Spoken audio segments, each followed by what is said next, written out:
Hey internets, it's Jake, and this is Mini Terrain Domain. MTD&D presents Tarrasque, the Destroyer of Worlds, and Affairs of Dragons game. Just so you know that each of these players will in fact be playing as one of 4 adult dragons. And without further ado, we are going to get right into this adventure. Deep within the core of Toril, far below the mountains of Faerun, and well below the deepest trenches in the widest seas along the Sword Coast, there lies an ancient, primordial being known simply as Tarrasque. Created by the primordials as a weapon of destruction intended to bring about a new age in the wake of the chaos of the Dawn War, Tarrasque rose from the core of the planet to wreak havoc wherever it roamed. When the mad god Io was cleaved in two by the primordial Eraqus, creating the dragon gods Bahamut and Tiamat from the halves, dragonkind and Tarrasque became inexorably linked in their very existence. In the aftermath of the Dawn War, when the primordial Ubtao betrayed his former allies, allowing the gods to imprison them, Tarrasque, fundamentally bound to the prime material plane, burrowed deep into Toril's soil, beneath the mantle, through layers of molten rock, and into the planet's core, where it has laid dormant for many eons. Until now. On the surface of Toril, wars wage, empires rise and fall. Men and women become heroes, who become legends, who become demigods, who become forgotten, like Tarrasque. Except the dragons have never forgotten. From hatchlings, they grow to worms, who grow to drakes, who grow to dragons, who become legends, who are feared and revered by heroes and villains the world over. And always they know of Tarrasque. Always the dragons are aware, like an innate part of their being. For the whole of their long lives, from the time they first break through their eggshells until they are called to the Well of Dragons where all dragons go to die, they know that Tarrasque slumbers in the core of the planet. Until now. Now the dragons know that Tarrasque has awakened and Armageddon approaches. Throughout the land of Toril, throughout Faerun, 4 of the most powerful dragons have rested comfortably in the knowledge that they are at the top of the tier for centuries. Each of them building up their own hordes and ruling over their own portion of the land. And as we zoom across all of Faerun, where would we see Shanisa the Bright?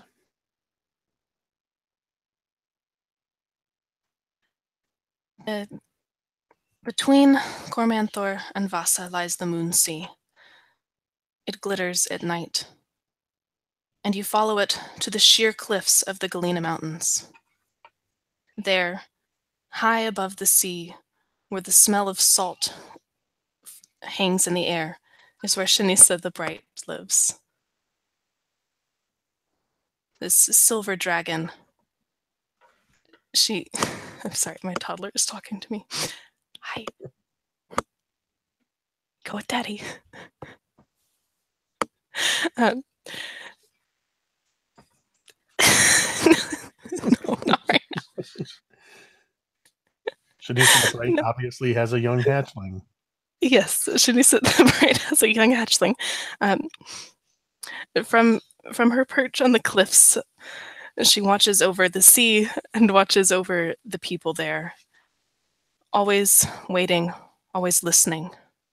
and occasionally coming down, taking human form, and walking among her subjects, who know of her, who occasionally pay tribute, and who are always protected.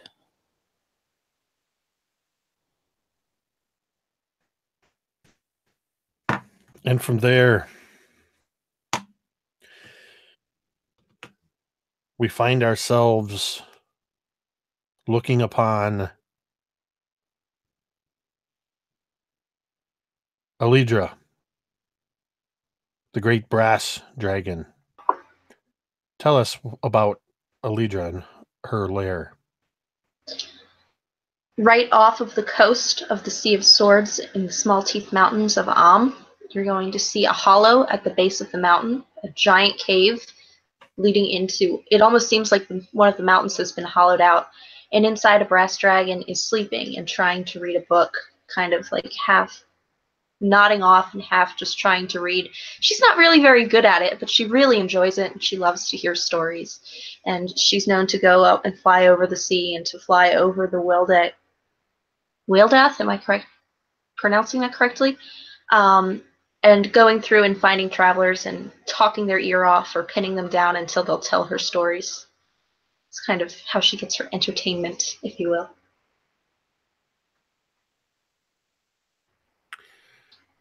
And from there, we move over across the land to Grogmaxius the Bronze.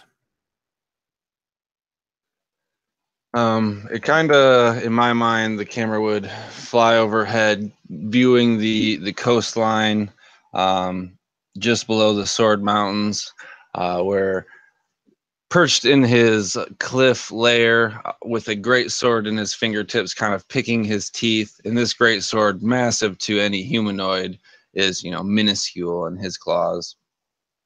And without even much thought, he kind of just tosses it aside into a heap of other weaponry, rusted with age, of various backgrounds and heredities, name lines and whatnot. He walks into his lair, and though not very,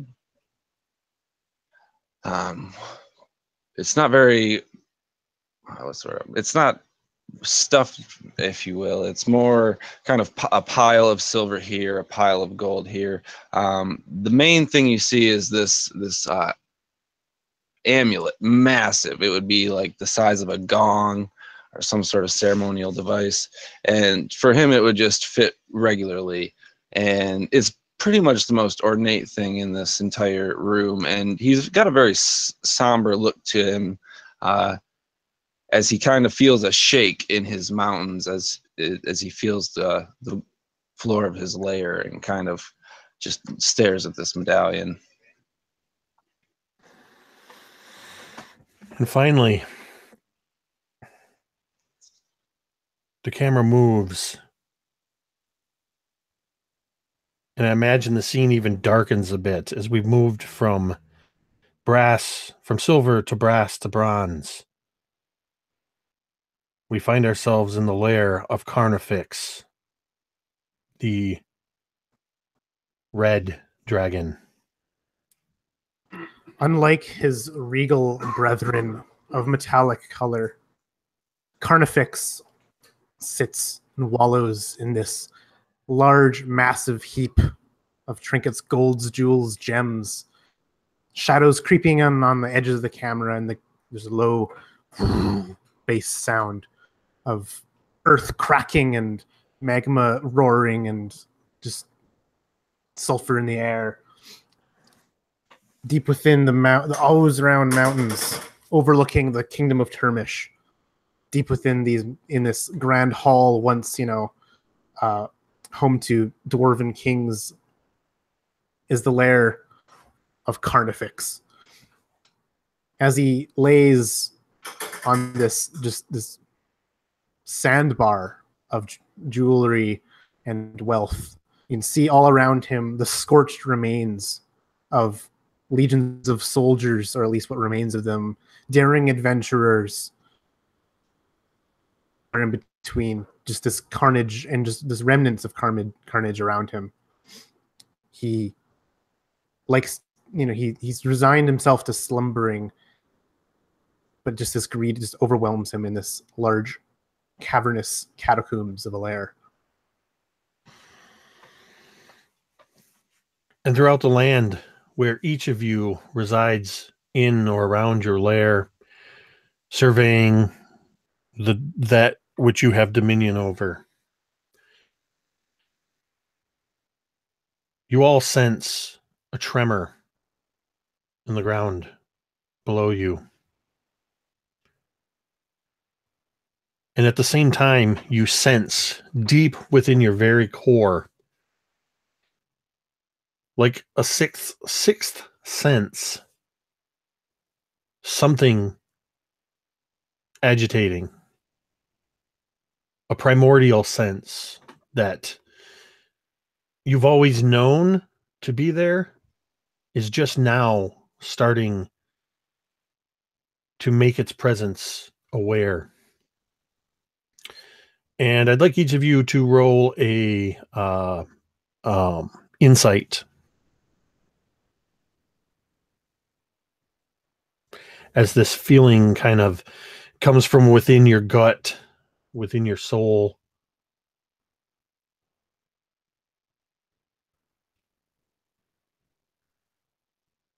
Carnifex, in your innate rage of just your sheer being as a powerful red, you barely discern this as anything other than the rage that you feel all the time.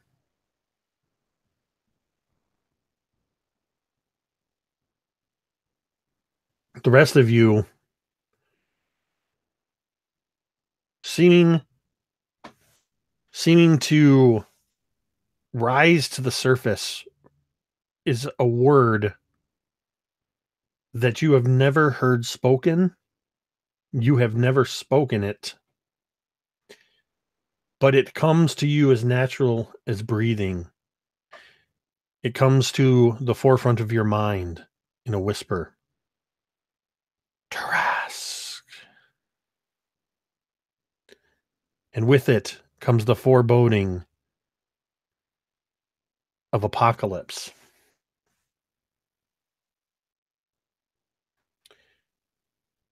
And I'm going to go with Grogmaxius. What is your reaction to this? Like I said, Gogmaxius was looking fairly somber before this, and he's got his own past that he's dealing with that has led to where he's at now. But this tremor and this whisper in his mind, you see the smallest twitch of his lip on the side, as if this was the closest thing he could get to a smirk. He feels it's not a rage like Carnifex would feel, or Carnifex. It's more of a desire to rise to the challenge and do something worthy of my race, my dragonhood. And with that, I would take this medallion off the wall that probably was oversitting some sort of throne, haphazardly put together out of swords fused by lightning, and kind of return back to my perch and kind of gaze out and see if I can, decipher what this whisper means to me. And Alidra, you sense this like the coming of a storm. How is Alidra reacting to this? Kind of head in the book, she'll feel this and just be instantly awake and kind of shocked awake unpleasantly, like falling out of a bad dream before you even fell asleep. And she'll kind of poke her head out of her cavern of assorted oddities and look around like, that's not happening, right?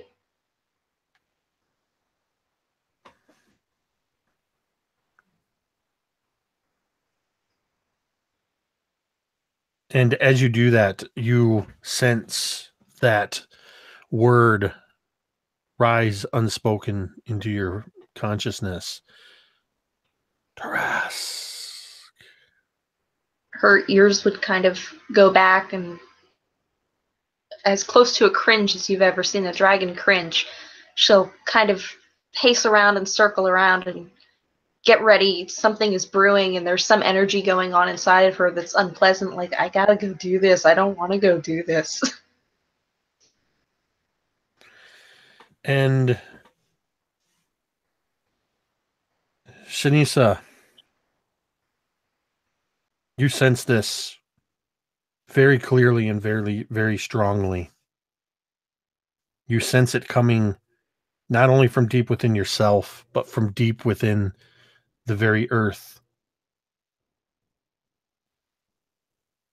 What is your reaction?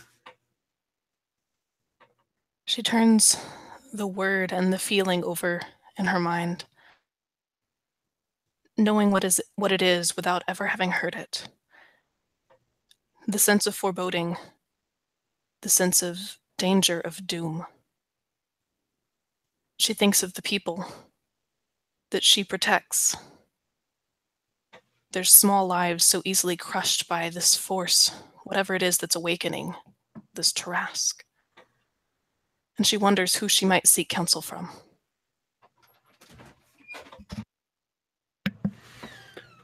And as you're thinking that, I would like everybody to make a wisdom saving throw at disadvantage.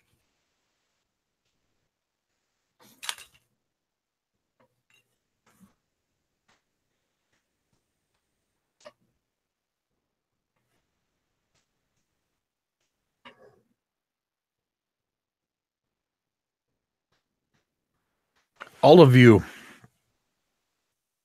feel another sense. This feeling does not come from within. It comes from somewhere in the world. But not just somewhere. As you feel this sensation, you know exactly where it's coming from in terms of direction in relation to where you are. It is probably most equated to the sensation or feelings that migratory birds have when they just know it's time to move north or south. They just know when it's time to go, and they know where to go and how far they have to go.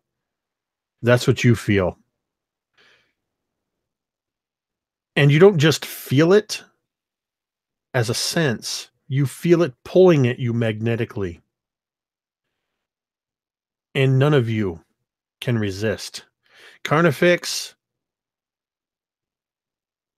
you feel it just as strongly as the others, but you come the closest to resisting the pull, the magnetic sensation, before even you in your greatness cannot resist it. This feeling is telling all of you to take flight, to leave behind your lands and fly towards the center of Faerun, towards the Sunset Mountains. Tell me, Gogmaxius, about your flight across Faerun towards the Sunset Mountains.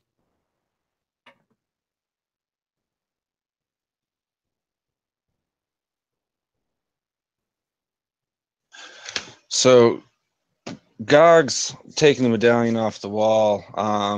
There's kind of like a storm rolling in off the coast that's kind of obstructing the sun, and it feels almost fitting to him as like the cool breeze coming in off the ocean would, push him in the direction he needed to go, as if that instinct was already playing itself. So he kind of roars as he runs from his horde in his lair and takes flight, almost like a plunge off the sheer cliff here towards the coast, and making a deep swoop as he turns around, and he lets out another roar, and the lightning crackles in the cloud behind him. as he flies about as fast as he's ever flown to anything in his life. Alidra, unable to resist this magnetic pulling towards the Sunset Mountains, you must also take flight. Tell us about your flight. She's going to continue doing that little pacing thing for a bit, feeling very uncomfortable, and then she's going to grab what looks like a pot of paint with a paintbrush and by the door, and turn around and look back at her oddball assortment of things one more time before she just goes, kind of closing her eyes and wincing and flying straight into wherever this feeling is pulling her, going up as high as she can above the clouds to try to get a good view about what she's flying into. She's a little bit anxious and a little bit excited even, because for once maybe she'll have a story to tell.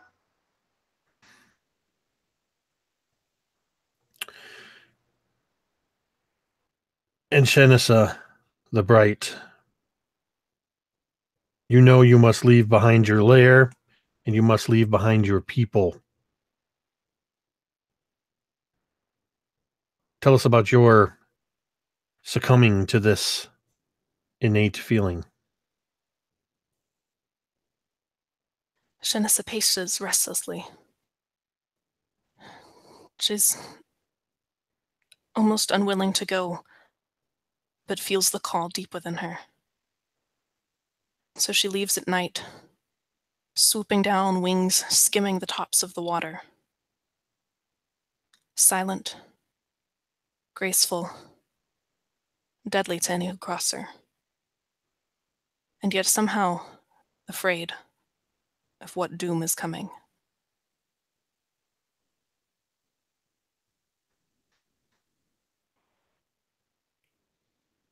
And in your lair, Carnifex, at last you too succumb to the magnetic pull of whatever is drawing you toward the Sunset Mountains.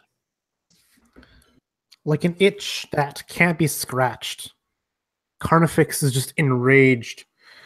He creaks up off of his heavy body and his, stiff limbs off of his hoard of coins and gems and jewels, shifting under his weight, and he just bellows out a roar of flame and fire, turning the stone around him red hot.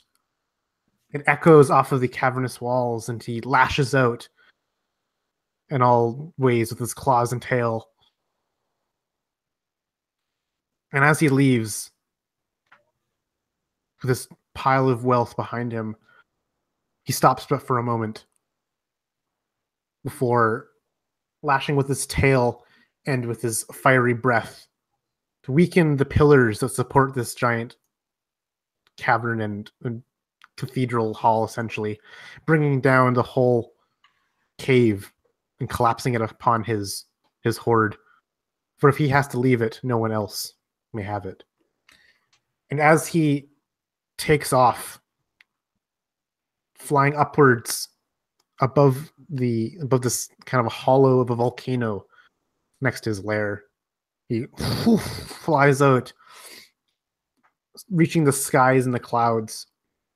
And as he soars, up to the isles for which this itch, just this enraging itch comes from. Imagine he'd probably cross paths with many villages and towns or whatever on the way, and he would just scorch them as he passes, just letting out this blue hot fire that just leaves nothing but ruin and ash. Just taking out this rage whenever he can. Roll a d20. Sweet. A total of 9. In your rage, as you fly across the land, you kill over 90 people in various villages with barely a second thought.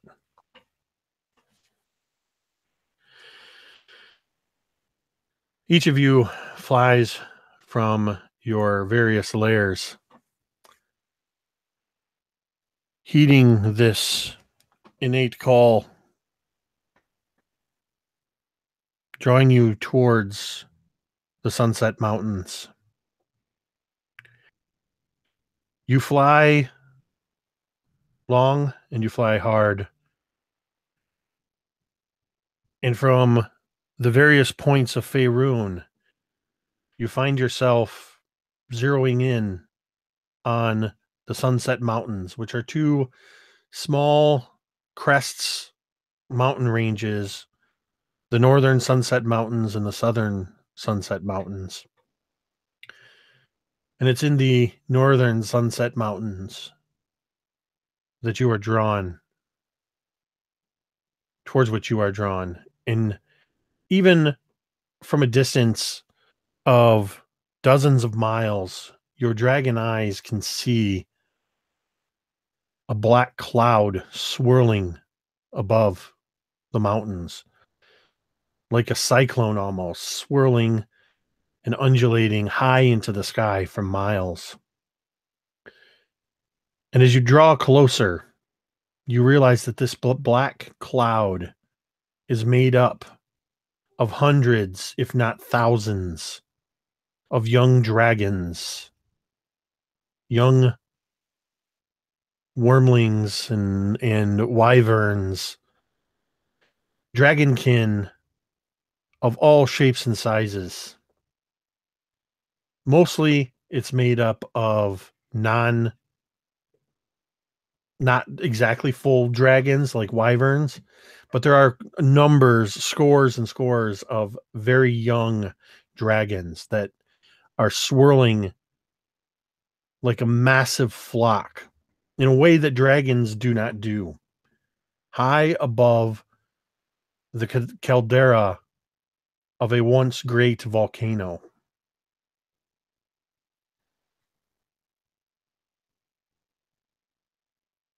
It is towards this caldera that you feel yourself drawn. And as you grow closer and feel this pull, this magnetic pull, tugging at you harder and harder, the swirling mass around the caldera shifts and parts to allow you freedom of movement and passage into it, to where you can actually see far below the scooped out insides of the once powerful volcano. And what you see inside as you draw even closer, first and foremost, is the inside of this caldera is littered not with ash or molten rock, but the bones of tens of thousands of dragons,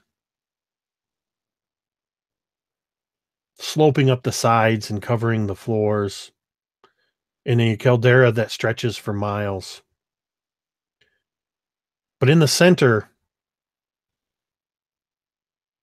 rising out of the bones, is a massive golden temple. All along the sides of the caldera, you see half dragons, dragonborn, lizard folk, kobolds, drakes, ambush drakes, guard drakes, dragonkin numbering in the tens of thousands. All of them are chanting. And as you draw closer to the temple, this large golden temple has a huge opening in the center of it that would easily allow 10 times your number to land. And inside this temple, now that you draw closer, you see hundreds upon hundreds of humans and humanoids, all wearing cloaks, all chanting. And it is this ritual that is drawing you to them. Gogmaxius, how do you land amongst this ritual of hundreds of priests, cultists at this temple? So flying here, Gogs had some time to analyze the situation, and he kind of realizes his foolhardy rush to this location, which may or may not have been a flaw in his past. And it kind of turned to like a hair on the back of your neck, but obviously scales. Effectively just got worse and worse as he drew closer. Mainly because this was chaos. There's no regiment here. These troops are severely out of rank. Everyone's doing whatever the hell they want. This is madness. So as they part, I'm almost disgruntled by their activity. And as I kind of spiral down from the mass of flying dragon folk, I kind of, when you look at someone and you kind of just make that rough, rudimentary guess of who they are as a person, I kind of look for the cultists that maybe lean towards the good alignment, and I don't know if I necessarily see them if they're all matching. So I kind of just make my presence known, let them kind of scatter out of the way as I land, kind of, puff my chest as the dust comes up with my wing beat. I haven't said anything, and I'm kind of nervous as my repertoire with the small folk is not necessarily bad, but if they're chanting to summon me here, they could have just asked. So kind of cautious. I'm very cautious. Alidra, you arrive momentarily after Gognaxius. How do you arrive? How do you land? I would like to slowly glide kind of through this haze of uncoordinated, strange little dragon-like things. Does this temple have a roof, or is it multiple buildings, or? It's one massive temple with, it almost looks like a massive coliseum. Okay. So you're landing in through the opening into kind of like a central arena. Okay. I would like to glide down and kind of perch myself on any sort of infrastructure I can, even if it's just a lower inner wall, and take a good look at Gog Maximus and say to him, I do not believe that we have met. I hope this is not by your cause. I am Gogmaxius, last of my name line. Whatever is bringing us here, I've got a bad feeling about it.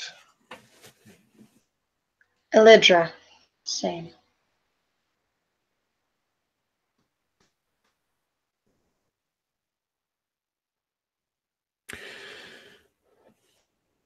Carnifex, you arrive next.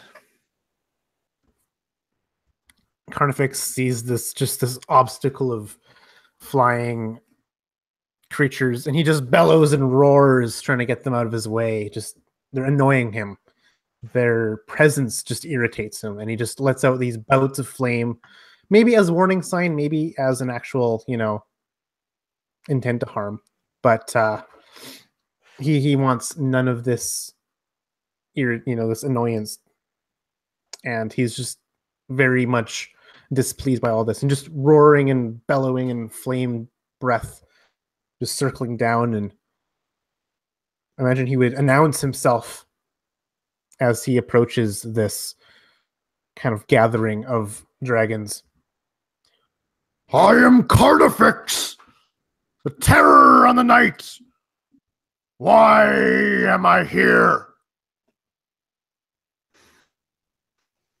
I think actually on sight, Gogs would enrage upon the visage of Carnifex, his rival of many, many years.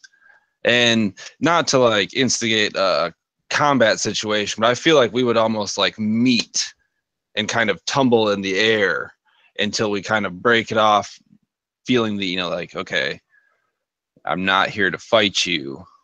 We do have something going on. As you charge at one another, you get close, and it's as if two pit bulls reaching the end of a chain that's just a little too short to connect, or like two opposing magnets pressing like poles against one another that push each other apart. You cannot physically connect with each other. I imagine even like a bout of my dragon breath kind of, is warded off to either side of him, perhaps even. It actually Let out a it's bellow. almost like it blows back. It splits and blows back around you. Much to our frustration, I would imagine. Yeah, and I'm just roaring and just being all terrible. And I think I would be very much the opposite. Very like cool, like a seething hatred beneath the surface.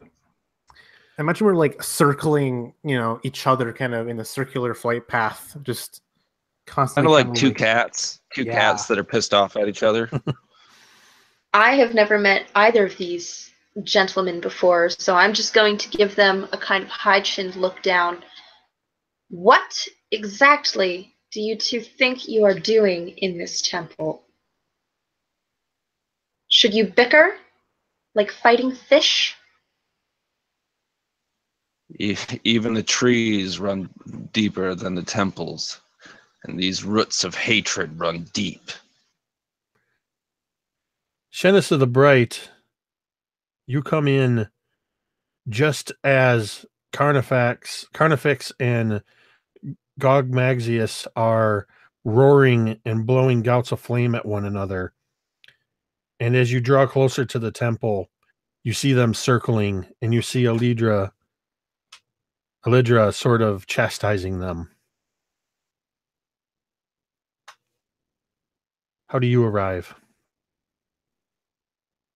Janissa is flying high, and she swoops down straight down the center of this cyclone of wyverns that are circling. And she soars into the cavern, and seeing these two lets out a bellow. Enough! Be still, children. Our purpose here is greater. Can you not feel it? I am no child! I am Carnifex! Then do not act as a child. And he just like turns his head and another bout of flame at you and roaring and whatever. He's the top dog here, not you. He feels. And with that, the like frills rather, Gogs's head kind of taper down a bit. Your words are as wise as your scales are beautiful, Shinasa. It's good to see you again.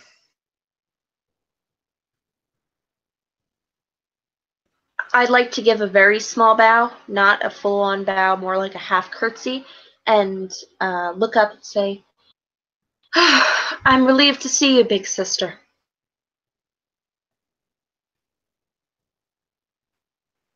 Tis well to see you all. Even you, Carfax. But we are here for something. Something has awoken. And these, and she looks down at the humans, who are, I presume, still chanting. She goes, these have called us for reasons that I wish to know. And as you say this, yes, they are all chanting. All around, there's chanting in numerous languages interlaced with Draconic. As the Draconic words seep through, they are ancient Draconic words of binding rituals. And there is a rhythmic chanting to it that, as the last of you arrives, it begins to rise in a crescendo as they are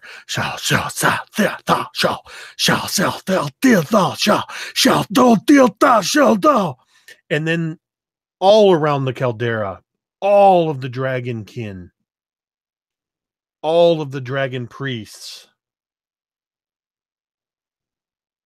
either stomp or thump their staves. Shut up! And the circling cloud of wyverns and dragons, for a moment, all wing beats cease and they glide silently through the air. Slowly, that sound above, like a distant whooshing sound of wings, picks up and creates just a subtle background sound as the humanoid priests in the temple all around you stand at attention, and a single figure emerges from their midst. He wears a high-collared red and gold robe, and upon his head he wears a massive, almost helmet-like crown, and rising from the crown are 5 dragon heads, one of each color.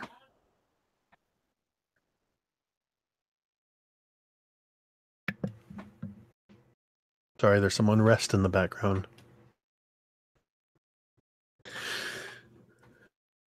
From the head of this priest is this massive headdress. And the crowd of worshippers parts as he walks boldly toward you, the 4 of you, holding his head high until he stands within about 30 feet of the 4 of you. And he spreads his arms wide.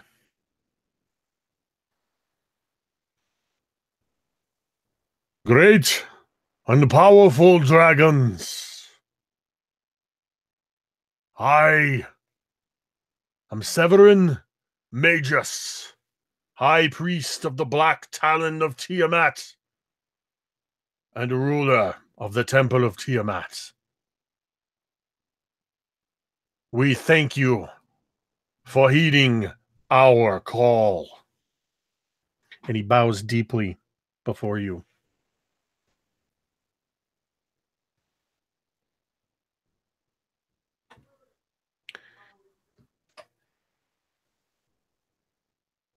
And then he looks to each of you in turn. His eyes linger and give Carnifex a full once-over, looking over your entire bulk, appreciative. And then he looks at the other 3 of you, each of you in turn.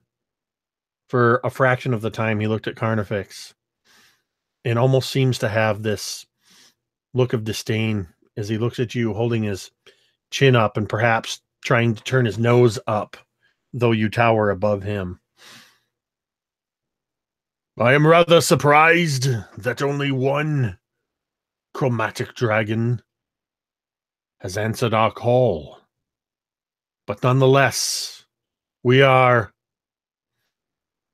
pleased to have all of you here in the Temple of Tiamat.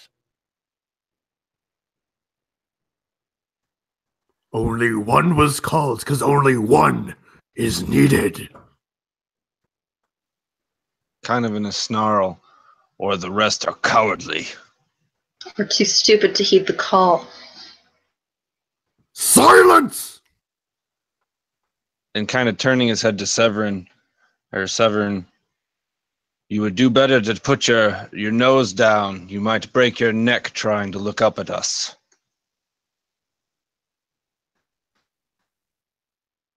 I will never grow tired of gazing upon the magnificent form of dragons.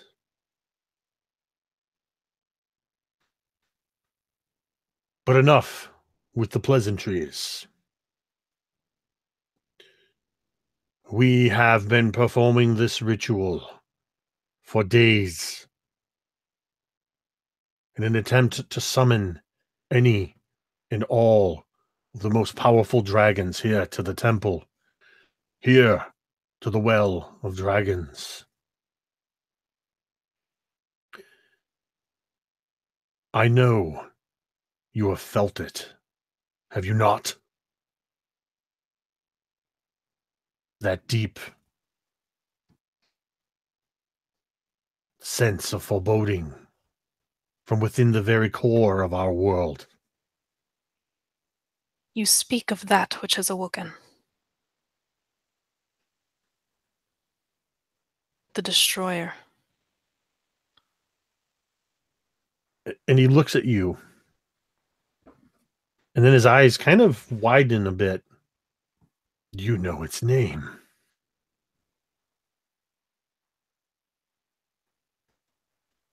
Then all is not lost. This ancient primordial evil threatens to destroy the world. And I don't know whether or not you care about this land that is your home, as it is ours. But I do know that you do not have a choice in fighting this creature. You could say it is your very purpose. You feel it, don't you? That need to engage that which rises from the depths.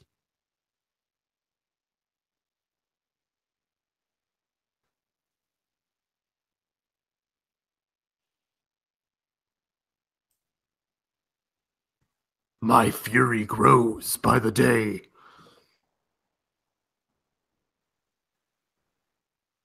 It Does is your not a fight, but an utter defeat in their stead.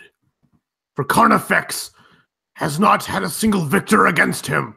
And up at that, he'll like roar up this giant, gout of flame up into the air, just in a big bravado. dozens of priests garbed in red cheer when you do this? At this bout of flame, my tail kind of flicks.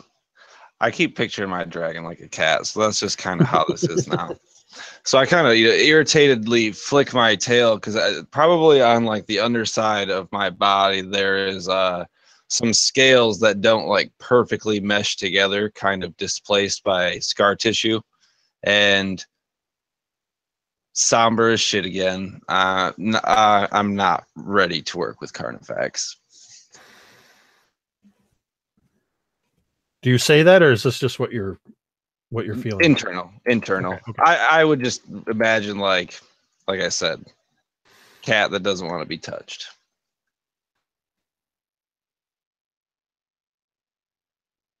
Besides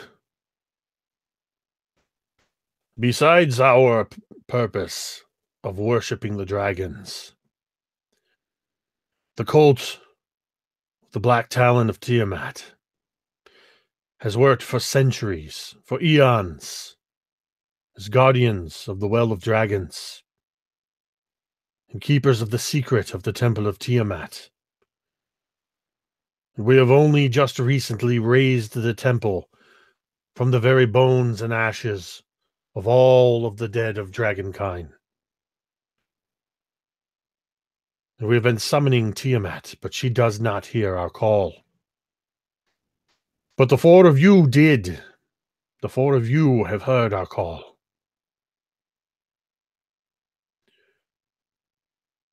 For we can fulfill our duty as Black Talons of Tiamat by aiding, and he looks again at the three metallics, even you, in your fight against the primordial. And he visibly, for the first time, you see his confidence shaken as he kind of swallows hard. The Tarrasque, the destroyer of worlds.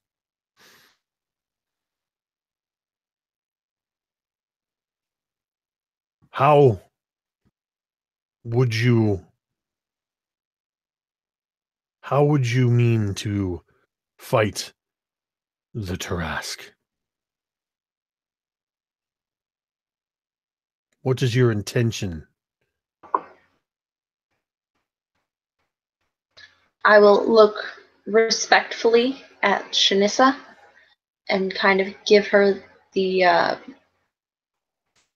kind of like an I'm looking up to you sort of look.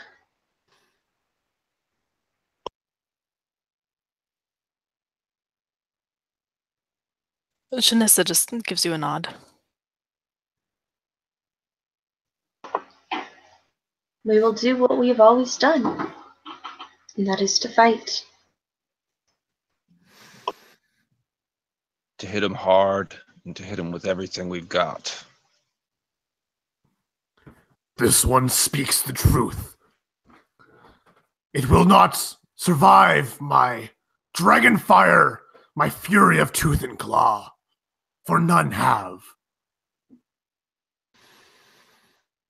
No mighty dragons.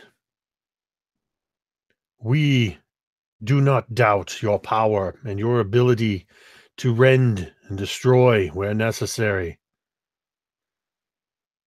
But this creature has existed since the very dawn of dragonkind itself.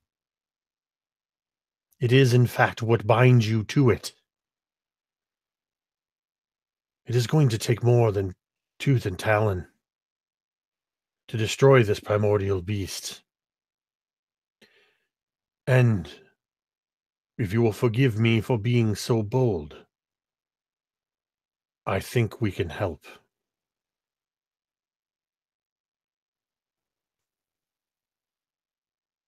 And what aid would you offer? Who among you knows of Parthas Alcarenix Zurg, also known as the Black Shadow of Death? And you can all roll a history to see if you know what that means.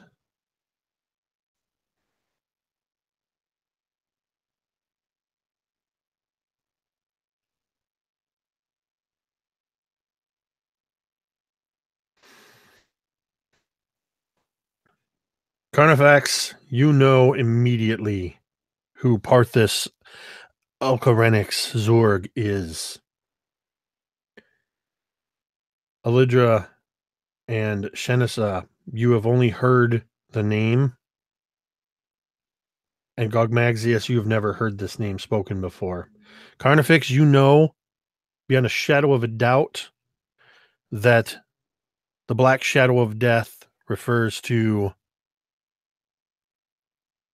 the only known living ancient black dragon.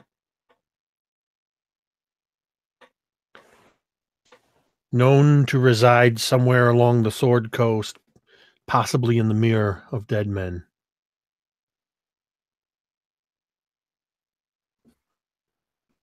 And at the announcement of this name, immediately, like, all the fins and whatever adorning Carnifex's back and head and neck would almost kind of like retreat and kind of slink back, and almost as if he was kind of like cowering or wincing at the sounding of that name. The one thing that could, just shattered his bravado is just this name of the Black Shadow of Death.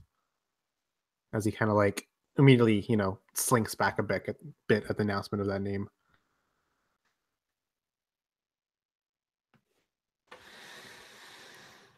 What do what do the others of you think when you see Carnifax react in this way to this name? I wouldn't say it, but it would probably make me nervous. My experience with this guy is he's a tremendous tool. And if if that means he's going to cool off, it's like when you see someone running, you should probably run the same way because I'm not going to like what they're running from. That's what I'm picking up on. There's a low rumble, almost a growl from Shanissa.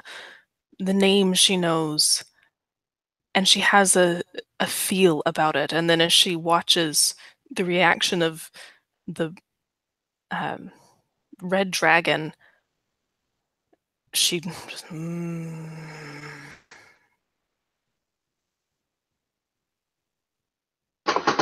The villain from a story that I know that I've heard, but I can't remember which one. Is it a story that was told to me? I think so.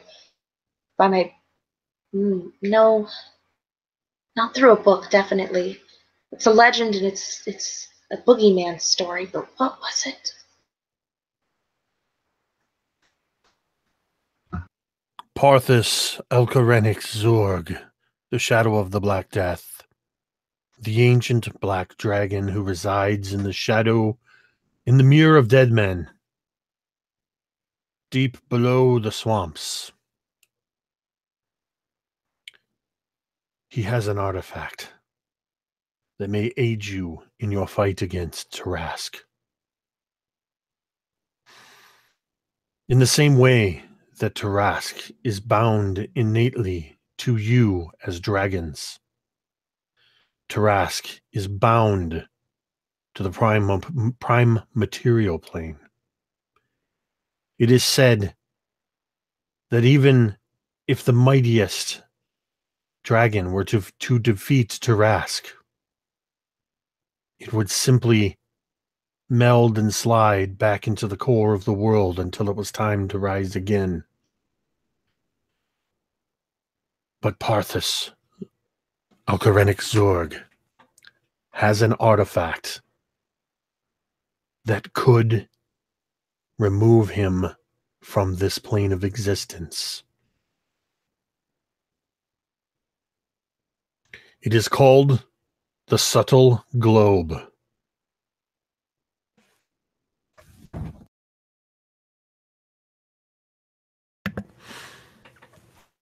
If you are to have any hope of defeating Tarrasque, you should go to Parthus Elkarenix Zurg. Perhaps you can persuade him to give you the subtle globe. Or perhaps there are 4 of you, and you can take it.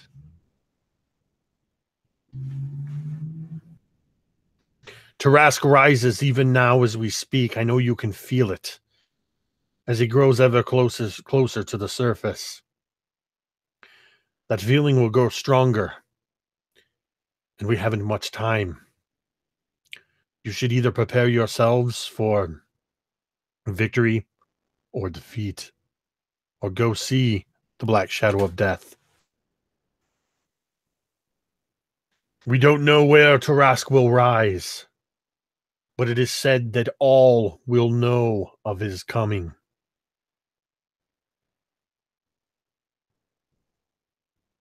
And then he bows and begins to back away from you.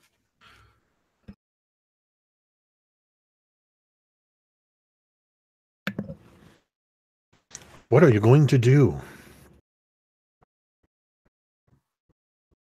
You can see like this look of conflict and like worry, but also pride kind of dancing in these glowing red orbs of Carnifex's eyes. He's very kind of confused and like self-conflicted at what to do.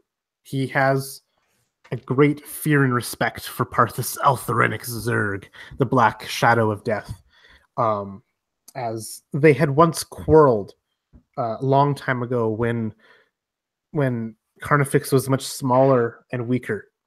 And there's one time that Carnifex has been bested, and he knows not to confront this dragon once again. Yet there's another stirring in him that says that he's stronger now. He can easily take on Parthus now in his aged state, as he's old and wise, maybe even lazy at this point. But you can definitely tell like just this nervous, weird, conflicted nature in Carnifex.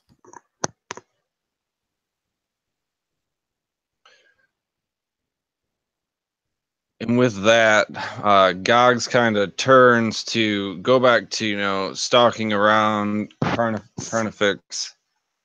So you know of him. Tell me. You look afraid. Did he beat you? I would love to meet him. Silence. And this would be the second time you guys see Gog smile. Parthus is a great foe. This may be true, but from what I can tell, we've got a bigger one to deal with, and he's not going to help us. Or he'd be here. I don't think that's particularly true. Just because he didn't heed the summons of those humans does not mean that he wouldn't be so kind as to help us stop the world from ending. Now, Those does it? whelps were weak. Their summoning power, tiny and insignificant. And yet you came. The third time you see Gog smile. She's got a quick wit. I think I'll like hanging out with you. Anything for a brother.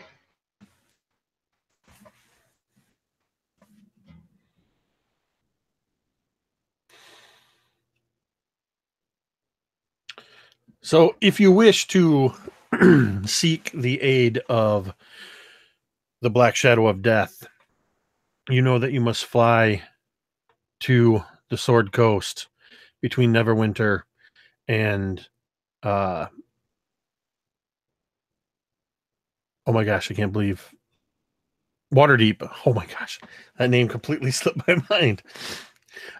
Between Neverwinter and Waterdeep, and find the Mirror of Dead Men, a great boggy swamp. Will you await the arrival of Tarrasque, or will you seek the counsel of this ancient black dragon?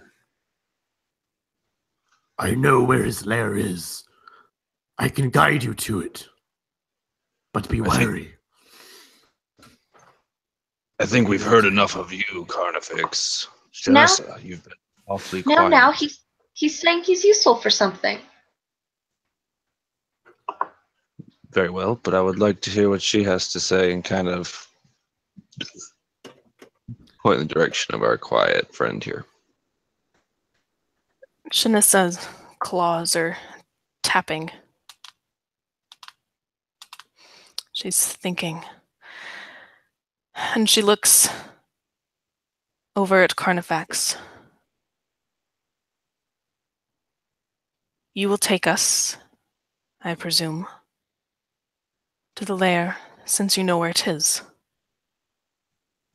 However, there will be restrictions on your behaviors when you are in my company.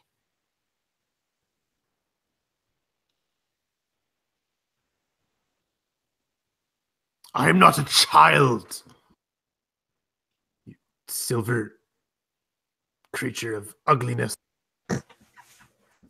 Clever.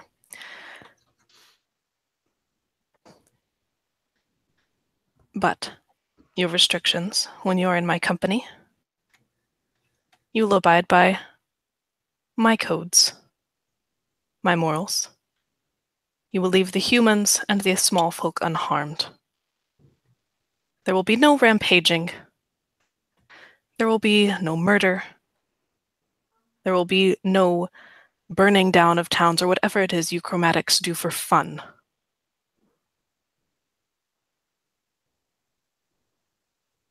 Do you understand?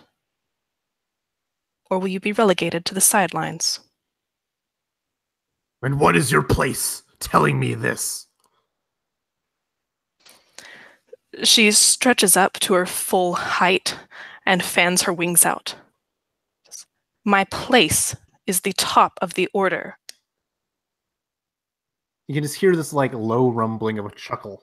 Because I imagine once Carnifex actually stands up and has a, stands proud, I imagine he might actually tower over you. I believe red dragons are like the largest and most powerful dragons, period. But I'm not sure about that. Yeah, he's probably bigger. Yeah, I'm just But like she this has chosen the higher ground. Like I'm just bigger. Like I'm fatter. I'm longer. I'm whatever. Just like this I got like jewels encrusted on my belly and all that stuff. And just like I just let out this snort of ash and soot and smoke out of my nostrils. You've best to listen to sister.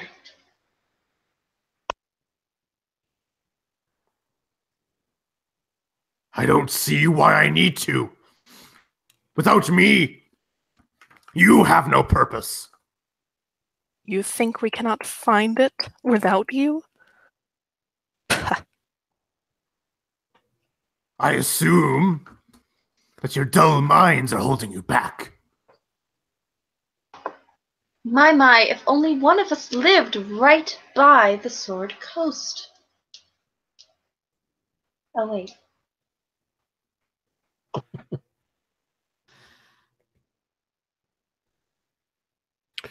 All around you, the priests have begun chanting. It's a different chant than the summoning chant, but there's a dull, draconic murmur as hundreds of dragon priests are chanting.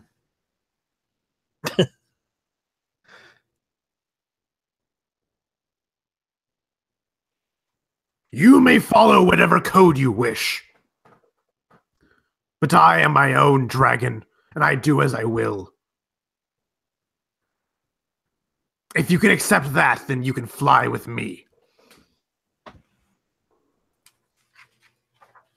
If not, I'll meet you within the Muir of Dead Men.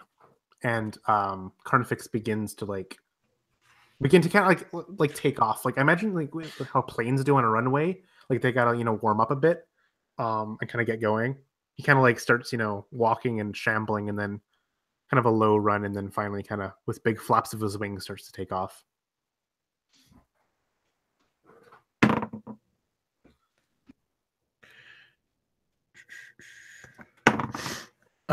As you do, you kill 12 dragon cultists. Yeah, in that's your fine. lumbering. That's fine. They were in my way. I probably actually swatted them aside too.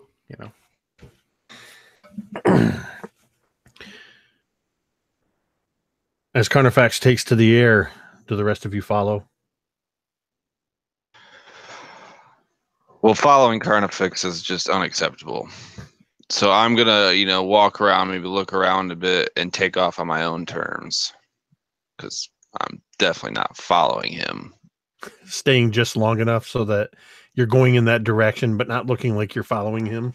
Yeah, I want to make the cultists think that me leaving was my idea when I decided to, not when he decided to. We've best to get going if we're going to beat him there. Have no fear. You and I are lighter and faster than either of them. Well, gosh, guys, I'm still here. I haven't left yet.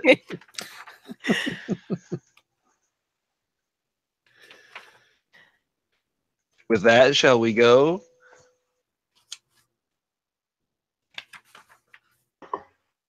You're part of the we. Yeah, Shenisa will kind of begin to beat her wings and rise, almost hovering. It's very graceful, unlike Carnifex's shambling, ambling gait to get a runway to take off. She just and up. I will try to follow as she did and kind of use the little bit of a wall that I'm on as a jumping ground to jump up and flap at the same time and get some air. Not quite as beautiful, but...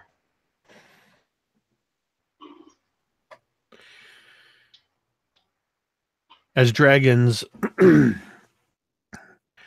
it takes you very little time to cover the distance to the Sword Coast. All of you find yourself with, particularly Shenisa and Alidra,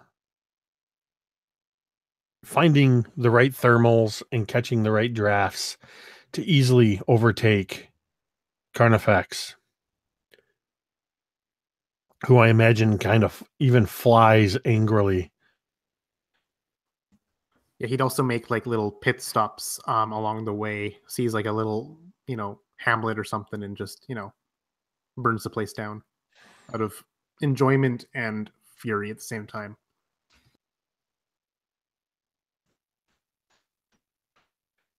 And eventually, you find yourself closing in on a vast swampland, the Mirror of Dead Man, which you in particular know for a fact that this is the lair, somewhere here is the lair of Parthas Ulcarenix Zerg.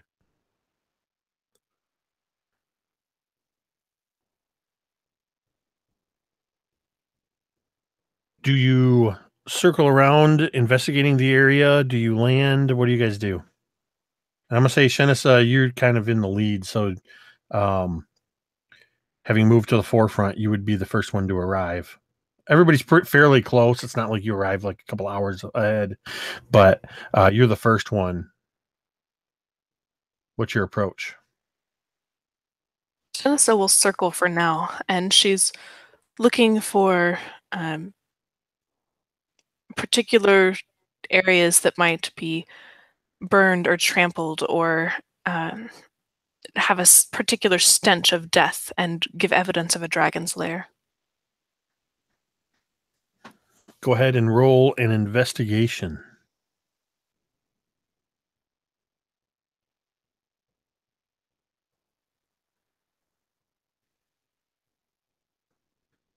And as she's doing that, the rest of you begin to arrive, finding her circling around the swamp.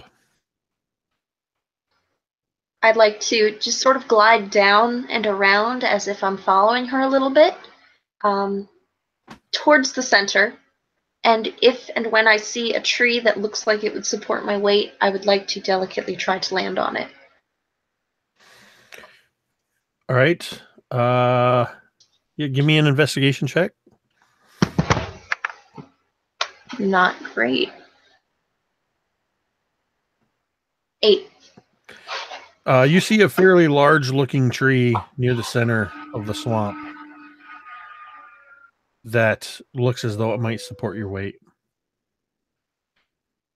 As Shenna says, you see Alidra moving to alight upon this tree. You notice that this tree is one of a dozen large, dead, gray trees that form a circle near the center of this swamp. And the trees all bear on the sides that face towards the center of the circle, not scorch marks, but acid burns. Well, I guess I will not be landing there then. Alidra, I need you to make a dexterity saving throw.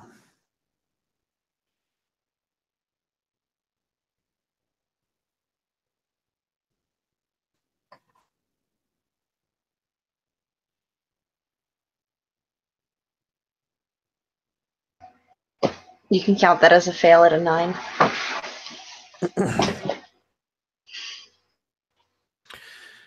As you begin to alight on this tree and then just kind of hover there for a moment, it seems as if the entire swamp at the center of these trees bursts upward underneath you.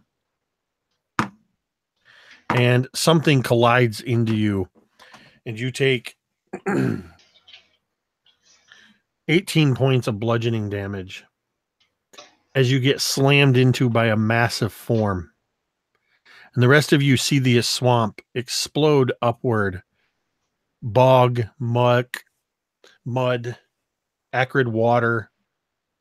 A few of the trees go flying as a massive black shadow bursts forth and rises up.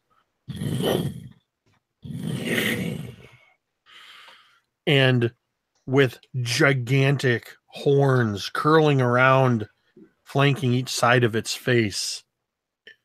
Jagged, torn, ancient black wings as this gargantuan, ancient black dragon hovers in front of you. With each beat of its wings, it disturbs the air as you yourselves are flying around. Dragons in my swamp. Not one or two, but 4. Tell me why I shouldn't destroy you now. I'd like to bow very low. While flying? Yes, while flying, just curling in a ball with flapping wings.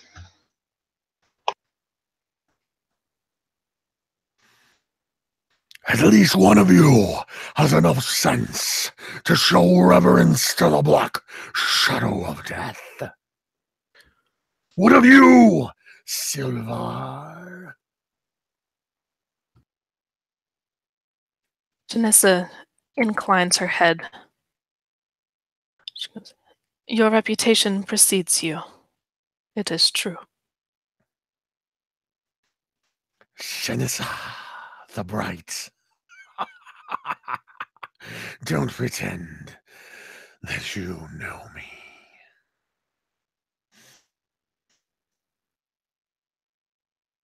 Cogmaxius the Bronze.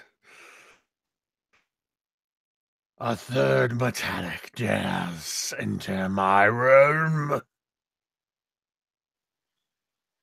I assure you it wasn't by choice. We come seeking your aid in a matter very dear to our kind. You feel it. And if you say you don't, you are not truly one of us. Do not presume to know what I feel or what I know. Ask Carnifex, the dull ember, what happens when you raise my ire. And You got a lot of nerves showing yourself around here, Red. And you see like this really low, just kind of slinking across the swamp, like he's elbow deep against in this mire. Like he's not even flying. He's like head low. He's showing a lack of threateningness. You just see him kind of appear on the scene, having arrived a bit after these metallics, and he's just making a huge exaggerated kind of like reverence stance in a sense, like it's almost outlandish at how how much he's bowing and being docile, and he doesn't even have the courage to utter any kind of reply. And if you're close, you hear kind of a little bit of a meep or something, but otherwise he's silent. I would expect nothing less from all of you. The bronze one has the biggest balls of you all. Your presumptions are wise, metal one. I feel it just like all of you do. And I know why you're here. There is no reason for even one of you, let alone 4 of the last remaining dragons of any significance, to seek out my counsel. And he buffets his wings a few more times, rising with each one 100 feet in the air. And he soars and seems to almost, as he moves through the air, it's almost as if he's leaving a ghost image slightly behind him, like a trail, as he shifts through the air and glides around you and lands on firm ground to the side of the swamp. Remove yourselves from the air. Prostrate yourself before me and tell me what you seek. I want to hear you say it. I want to hear you beg for my assistance. I would like to land on what appears to be the same patch of ground as him, but at least 100 feet away. And bowing low, but not quite letting my head touch the ground, I would like to say, Uncle, if you would so please, give us the guidance. Give us anything you can to help us to protect this earth.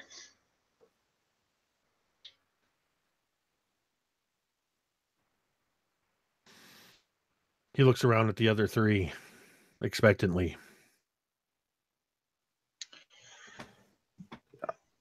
You cannot get me to bow or grovel. You are large, you are fearsome, and you are death incarnate. But you would be stupid to not think that there are bigger threats than you or I. We come for the subtle globe, the very device that will rid us of this threat. Something that you should see some worth in. A dragon without purpose. Well, are you even a dragon? I have been on this earth for longer than all four of you put together. I have seen things that you would not believe. I have gathered a hoard of treasure greater than tenfold of all of yours. And it is one piece of that treasure, the subtle globe, that you seek. For it appears you are not as stupid as you look, and you know that without it you probably stand no chance against what is coming. We seek also your wisdom and your might in this fight. We cannot win this battle without you, Uncle. If I had any intention of facing this primordial force, I would have heeded the paltry call of those cultists in the mountains. But I have no intention of traveling to the world of dragons until it is time for my death. And I have no intention of tempting fate by shortening my life expectancy. Why should I give you the subtle globe?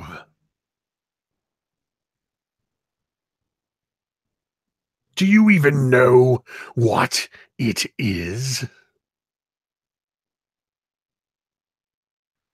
No, haven't the faintest clue.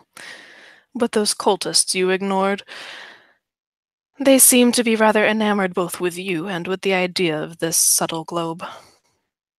They insist that we cannot defeat the Tarrasque without your aid, either yourself coming to join us or your globe. Of course they seek your aid. They know without the dragons, their world will come to an end. And of course they know of the subtle globe. It was them who created it thousands of years ago.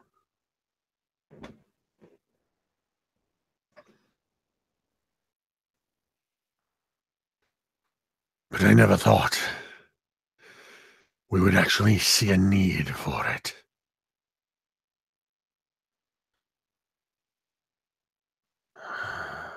How do I know if I give you the globe, you won't screw it up somehow? Oh, great I- Parthas. You know, it is me. I am the best under you, of course. I can guide them, and I will not be faulty in this endeavor. Once you're done wetting your pants, could you speak up?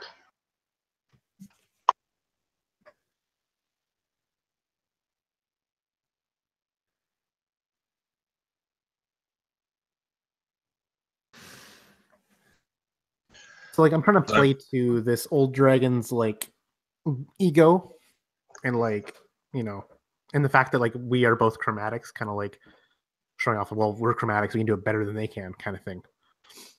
That's my intent for this. I'm kind of trying to be that defiant, just bold good guy right now. That we'll take care of it. You just got to give me the item. I don't even want your help, let alone to deal with you. Perhaps I should test your worth by making you fight me for it. And he kind of rises up. He does that thing kind of like when birds are kind of like sitting on a roost and they rise up and flap their wings a little bit and then settle back in. And as he does so, you see some more of that flickering and shifting. Go ahead and roll a perception, everybody.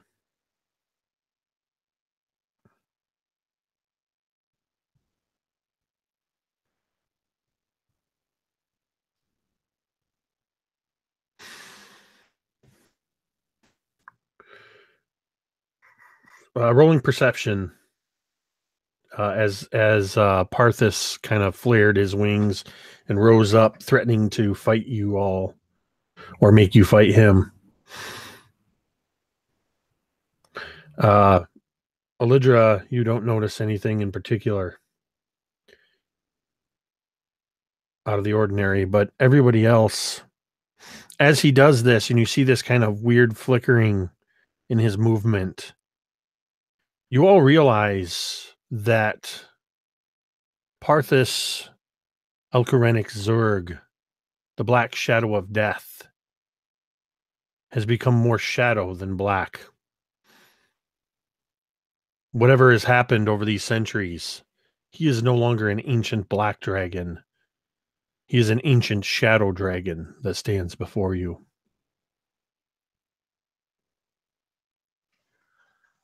Coming to this realization, my medallion has been kind of like burning at my chest this whole time, but like how clenched my ass has been in front of this dragon trying to be ballsy has totally like allowed me to ignore that. And I'm kind of picking up on like, this isn't regular evil. This is like super evil. This is very bad. So as soon as he kind of flaps, I think I have frills on the back of my face. They kind of, stand up. I'm ready to go with whatever happens as of right now. I kind of was expecting this standoff from the start. I make it no secret that I don't like any of you. As he shifts his gaze from Shanisa to Alidra to Gogmaxius. But somehow, Carnifax, in my old age, you have managed to find a soft spot. You've learned your place among the dragons. And perhaps I will give you the subtle globe. Thousands of years ago, I commissioned this very artifact from the dragon priests at the Well of Dragons. For an entire year, 480 days, they labored in the ritual it took to create this artifact. And you want to know? And he kind of starts to move around a little bit. He doesn't move his feet, but he shifts his head around, and he's so big that he's able to shift his head in front of each of your faces. The best part was gathering the material components for the ritual. 10 dragons I slew that year. One of each kind. And he shifts to Shanisa. It was the silver dragon that died the slowest and the hardest, and that I enjoyed the most.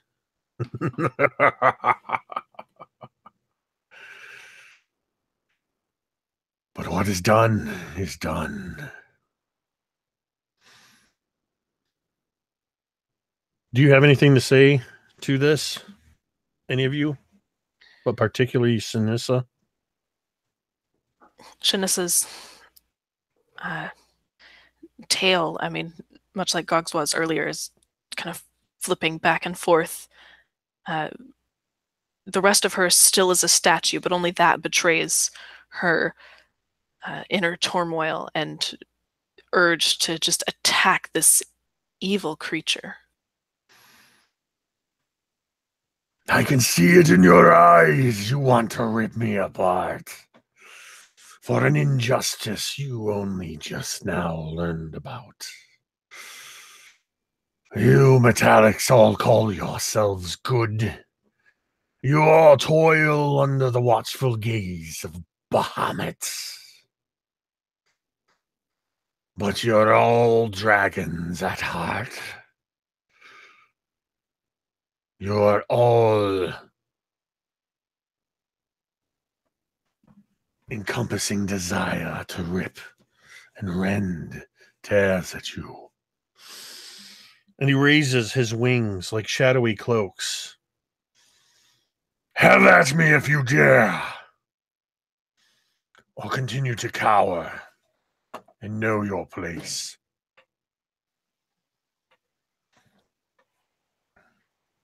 I was told once from a silver dragon that good and evil is not intrinsic to who you are, but the perspective in which you view it. Rending you would be a blessing to this land, and that makes it a good deed.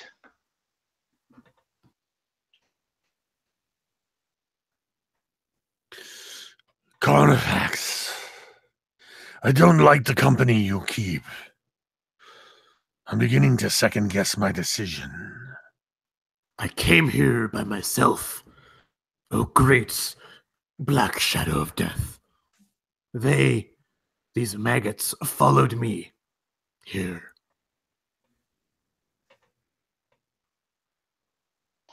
I'm going to look over at Shanisa, kind of giving her a cockeyed look like, what? We got here first.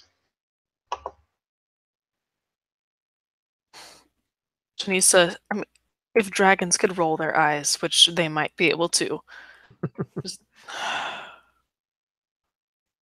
says nothing. She's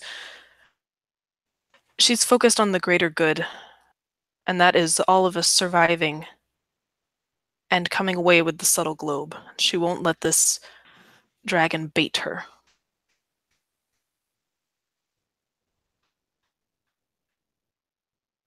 As it happens, while I have no interest in partaking in the fight with this primordial creature, I do not yet wish to leave this world. Sometimes it's best to leave the dirty work to others. But you should all know that you are lucky that Carnifax is among you. And you are wise to put yourself under his all-powerful guidance. Don't let them run over you, Carnifex. They wouldn't dare to try. Fourth or fifth time you've seen Gog smile. And he gestures. And he makes a rising motion. And from the center of the circle of trees, a mound of earth begins to rise and begins to peel back, almost as if being chiseled by unseen arcane forces, until it forms a large plinth upon which rests a crystal ball 1 foot in diameter. Within the crystal ball is a 6-inch pure black sphere about 6 inches away from a roughly 8-inch diameter black disc.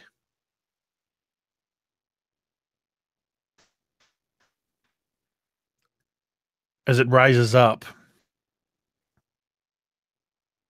he turns to you, Carnifex. The subtle globe is a thing to not be taken lightly. As I said, I commissioned this artifact thousands of years ago when there was a threat of this ancient beast rising.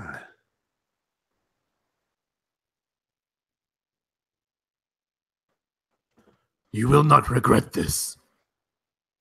And Carnifex is kind of looking for if it's like okay for him to advance, kind of like move towards it, or if it's, you know, would be impolite or arrogant to do so. You move hesitantly at first, and then you see no reaction from Parthas, so you can proceed forward. Give me a history intelligence check as you get close to it. 18. You actually recognize the 2 objects that are within this sphere, the seeming glass sphere. The black sphere within is a sphere of annihilation, and it hovers above the flat black disc of a portable hole.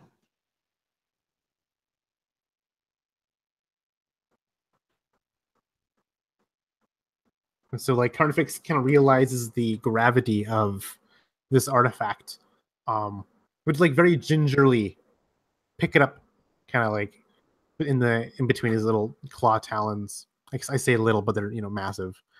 And very, very gingerly kind of carrying it from its spot, and kind of resting it in his palm, looking at this strange artifact of formidable power. And he would kind of like give another bow to Parthas in reverence and in groveling, almost, you know, just really playing to his ego, and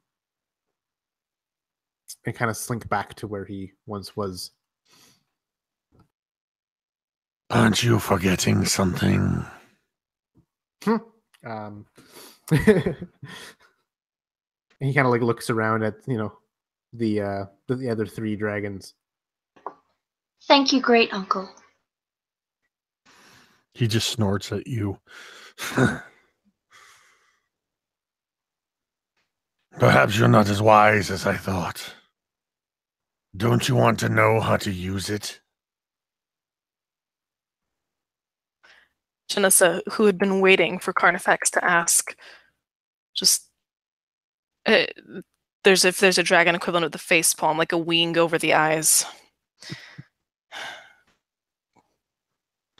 Yes, Parthas. How is this artifact of great power designed to function?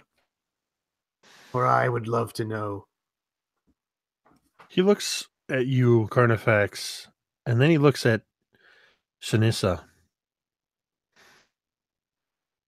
I see the puppet, but perhaps I also see she who holds his strings. Perhaps I put my faith in the wrong dragon. And you see what could only be interpreted as just a glimmer of respect for you, Shanissa.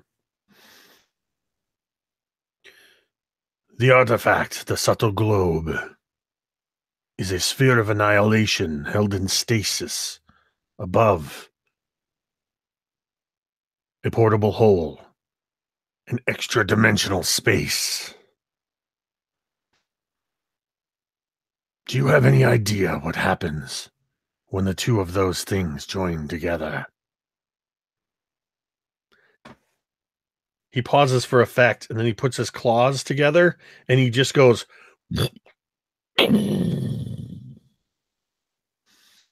In theory, of course. Within that sphere, both items were shrunken to the size that they are. And then another spell of enlargement was cast, but at that exact moment, a time stop spell was cast, while the sphere of glass was rendered across it, and capturing the entire ritual. There is only one thing that can break that sphere, and that is the breath of a dragon. Any dragon. But know this, if you decide to use it, anyone within 1 mile of it will be subject to its effects.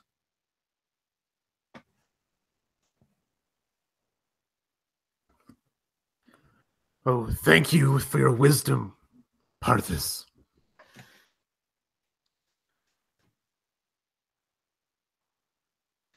Go ahead and everybody roll perception.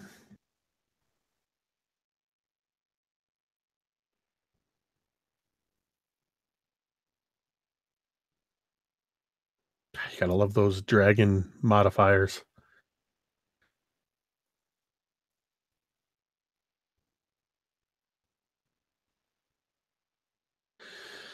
You all feel it, but Gogmaxius, you feel it the strongest. Deep within yourself, within your soul, and even in the ground below your feet, you feel Tarrasque rising closer to the surface. You feel that it is drawing ever closer.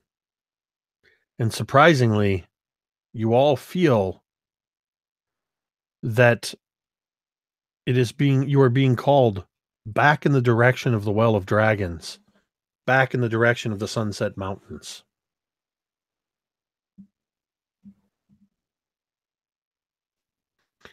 And even Parthas Alkarenix Zurg raises his hackles.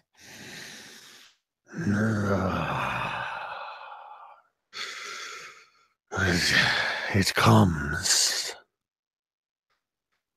Perhaps we shall see one another again one day, if you succeed.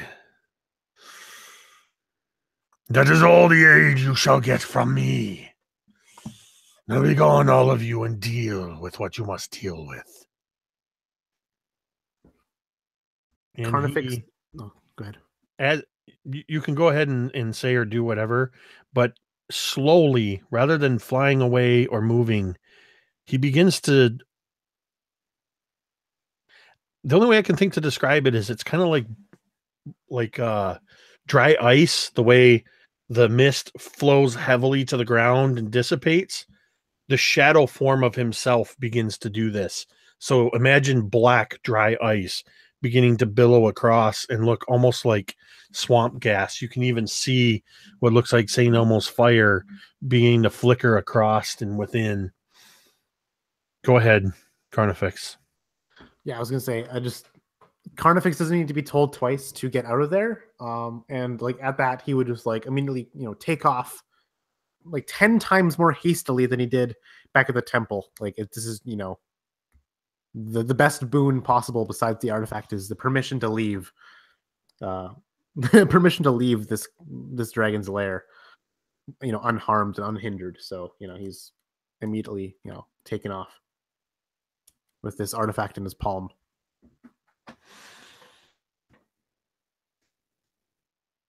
Do you all then take flight?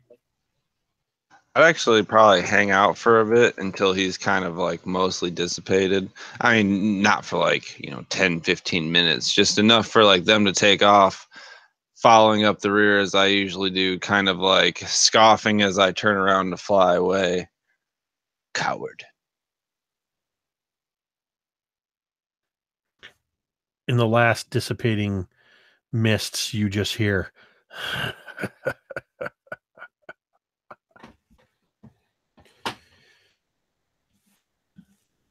As you all take flight and begin heading back across the land, night has fallen. And as usual, when you've flown at night, here and there across the world, you can see tiny little embers of fires, some gathered a little brighter in areas where the humanoids, the small folk, have created settlements.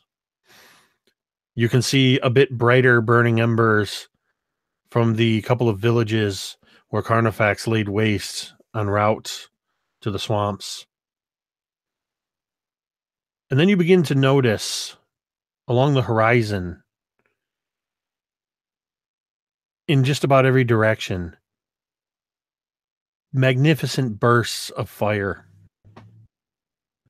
Too large to be anything created by the small folk. And you sense a disruption in the very air around you as you realize all across Faerun, it appears as though every volcano is erupting simultaneously.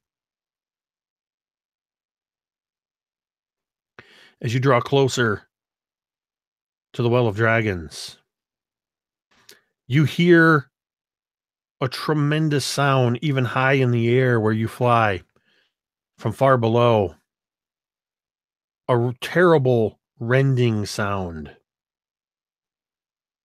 as the earth quakes below you and you see a massive chasm open up at least 50 miles wide and 10 miles across, glowing with the deep fires of magma from far below. You see similar rifts open up all across the landscape as you draw closer.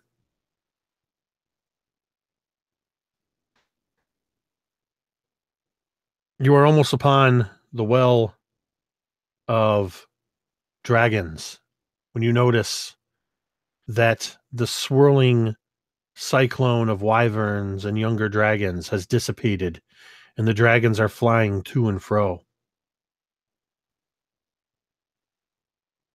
When suddenly, the caldera with the temple inside, the tens of thousands of dragonkin across its rim, the hundreds of dragon priests within the temple, the entire caldera heaves upward 100 feet, and you can hear almost in unison the screams of all the humanoids as it suddenly drops out below them, crashing in amongst itself, ash and bone rising up. That terrible rending sound as once again the very mountains themselves begin to rip apart. Volcanoes all around you erupt simultaneously as where the Well of Dragons was, where the Dragon Temple, the Temple of Tiamat was just previously, the ground begins to undulate and churn. Massive molten boulders begin flying through the air from these volcanic eruptions. And all around you, you see physics at work as what goes up must come down.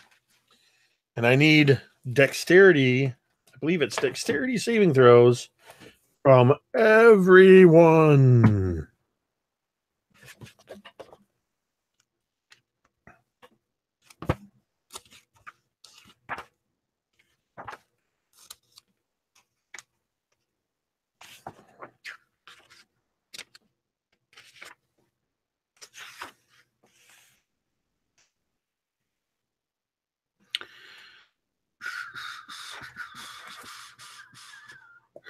Carnifax and Shinisa are the only ones who make this save. And where'd my phone go? The amount of dice I'm going to roll, I don't actually have right now. They're inaccessible, so I'm going to use a dice roller because I don't want to spend the next 10 minutes adding up all these dice.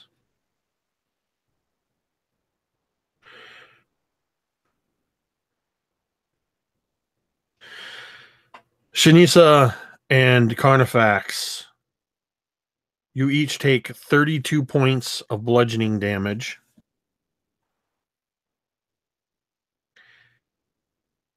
Grogmaxius and Alidra, you take 65 points of bludgeoning damage.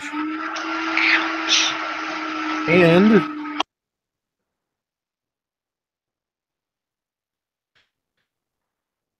Carnifax and Shinisa, you each take 37 points of fire damage. Apply whatever resistances or whatever that you guys have.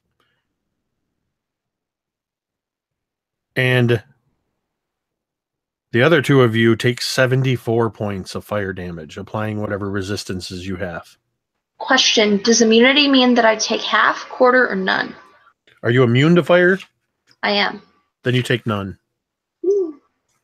Can I use my legendary resistance to forego this? You absolutely can.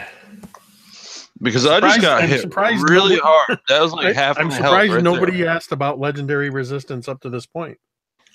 Yeah, that was half my health in one go. Gonna have to not do that. Yeah, so you can have those numbers to make that save with your legendary resistance. So the first one was 37 halved. 32. 32. And then 37. Yep. Taylor's got it in the chat there for you. Thank you. Yeah, just for perspective, I rolled a combined total of 40 D6 against you guys. I really wish I'd had all my D6s so you could hear those clatter. So, what is your reactions as Armageddon has been unleashed around you?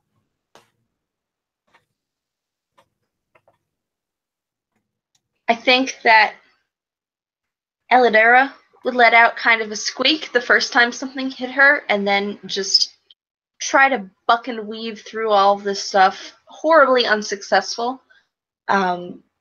Diving and twisting and twirling and trying to scoot sideways, but every time she moved away from one obstacle, something else would whop her in the back of the head until it was just disorienting. Carnifex is seeing all of these whelplings behind him kind of like struggle in this just eruption of volcanic activity. In the meantime, he's just like shrugging it off as if it were, nothing major. And kind of he bellows and laughs and chuckles in the draconic way as as these whelps behind him were just getting ravaged.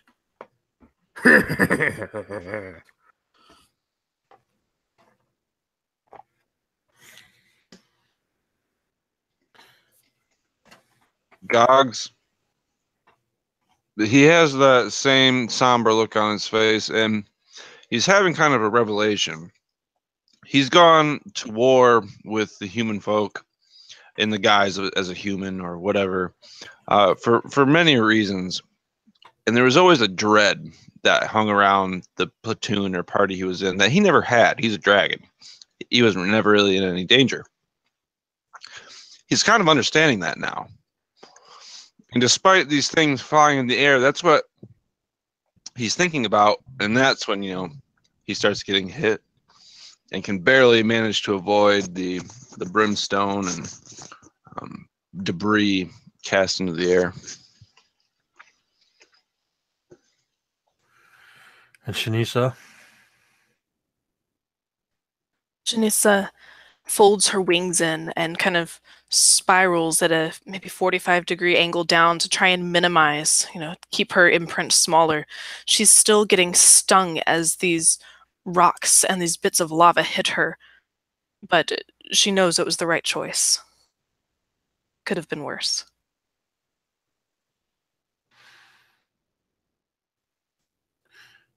Everybody roll perception.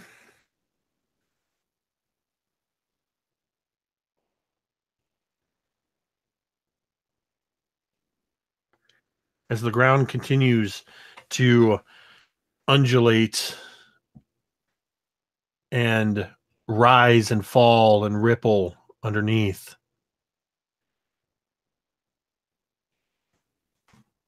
Eledra is completely thrown off from being struck by these giant eruptions, basically being almost hit by or glanced by the side of a mountain that's on fire. But the rest of you notice that something is rising up out of the earth. All of you are huge in size, meaning that you're somewhere in the 15 to 25 foot height average, and probably twice that in length from snout to tail tip, with massive wingspans. Parthas was gargantuan. He towered over all of you, close to twice your size. The thing that is rising up out of the very place where an entire mountain range was just moments before makes Parthas Zerg look like a large bird. This thing is larger than the largest mountain in all of Faerun. It rises 100 feet, 200 feet into the air.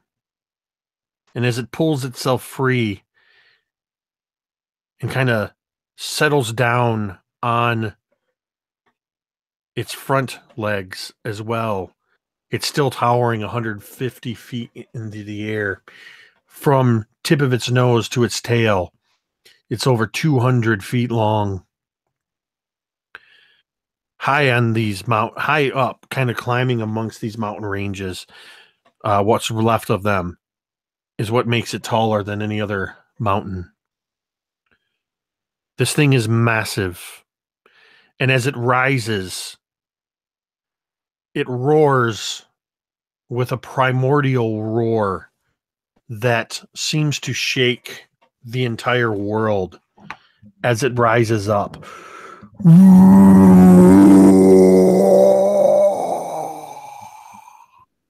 And it seems to just carry rolling across the land.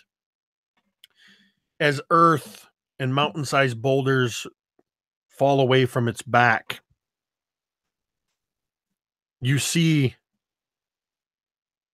what at first, next to its size, almost looks like just small worms falling away.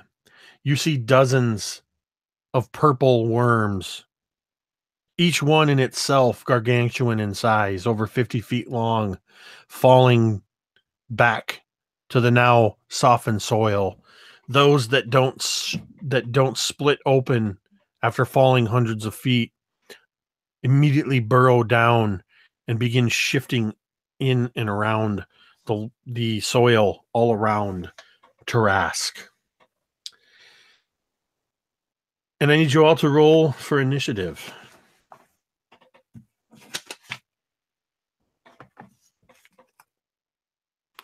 And then as we kind of move into initiative order, you can go ahead with your reactions to this.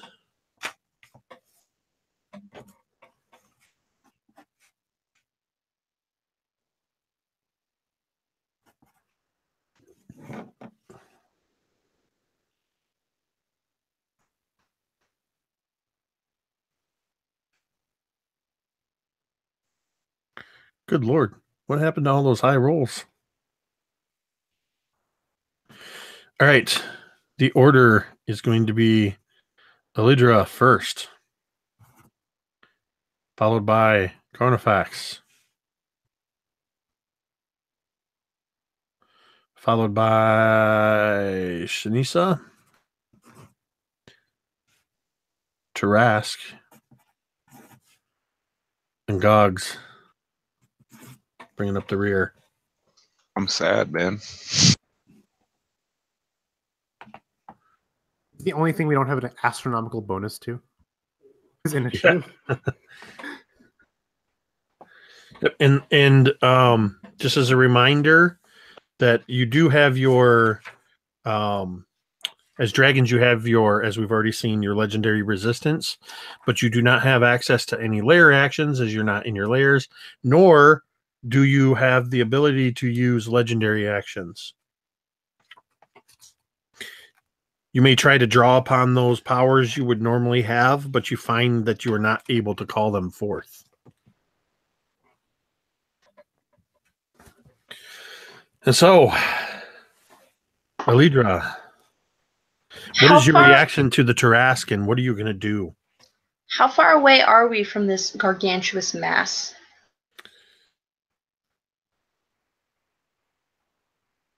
It would have pretty much risen up in front of you. So I'll let you decide if you were within 50 feet of it, or if you kind of stopped as it rose up beneath you or in front of you, or if you would have held back as it was rising. Okay. I guess wide-eyed and terrified and kind of not sure why on earth she's doing this, other than because there wouldn't be an earth if she didn't. She's just going to full speed towards it and try to get in a position under its chin, realizing at this moment that we never actually kind of like talk strategy. And she's vaguely under the impression that all we have to do, and she's not the highest intelligence, all we have to do is break this globe right next to it, right? So trying to get into a position near it, basically. So you're basically flying up under its chin? Yeah, I think I'm going to double Are you going to take any kind of attack at it? No, I think I'm going to double fly to just get under its belly chest area where hopefully it doesn't see me. Maybe it's still sleepy. It's a bold move, Cotton. Let's see if it pays off. It won't. All right. With Elidra flying in underneath this thing, it is Carnifax's go. A foe I have not yet fought. A glorious battle it will be. And Carnifex swoops in towards this colossal continental-sized creature, and kind of does like a flyby breath attack as it just, exhales this super hot fire on a sweeping attack. All right.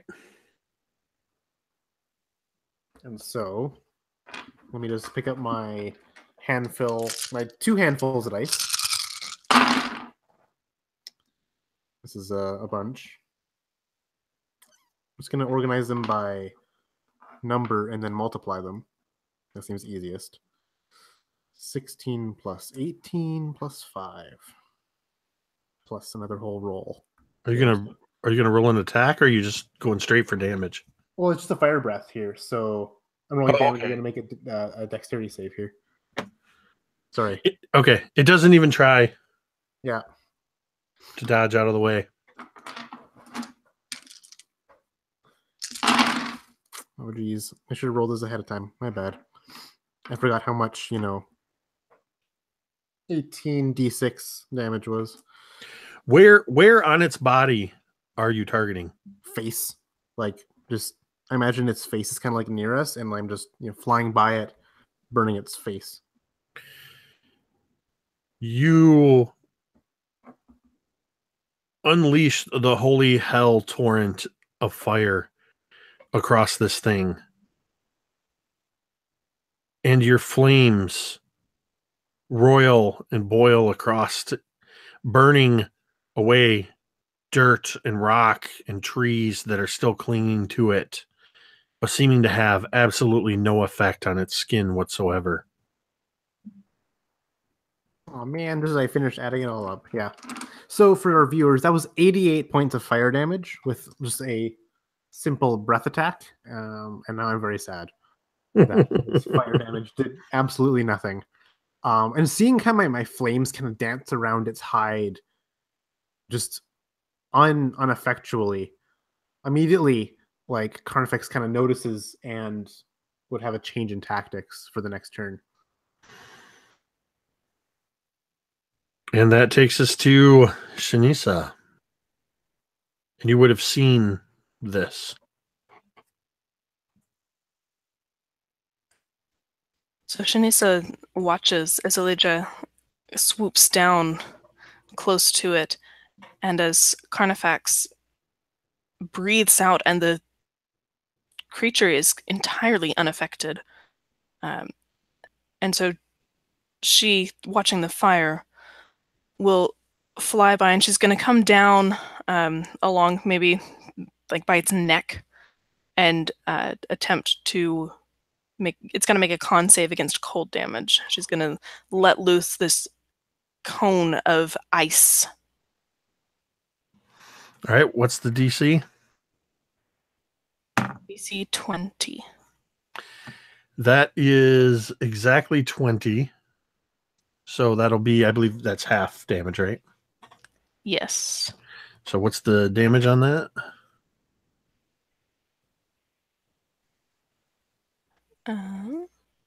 It's going to be 58. So half of that, 28.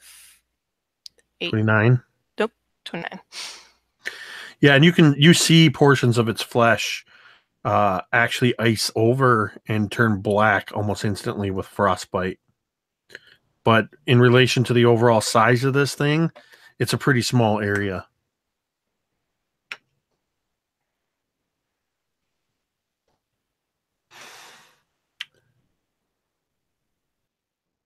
And it is now Tarrasque's turn. And I have to ask Gogs, did you choose to fly in toward it when it rose up like everybody else did, or did you kind of hold back? I probably was flying a little slower. I don't think I charged right in. I was kind of analyzing the combat situation for once. Tarrasque is going to attempt to bite Carnifex as Carnifex just blew flame into its face. That is a 33 to hit. Yeah, that hits me easily. And that's going to be 11 plus 16 plus 12 is 28, 38 points of piercing damage. Okay.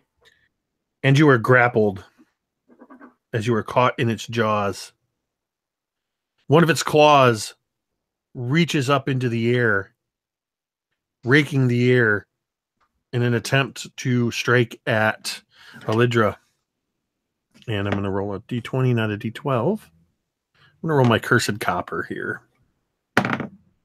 Ooh, that's only a 7 on the die, so that's a 25 to hit.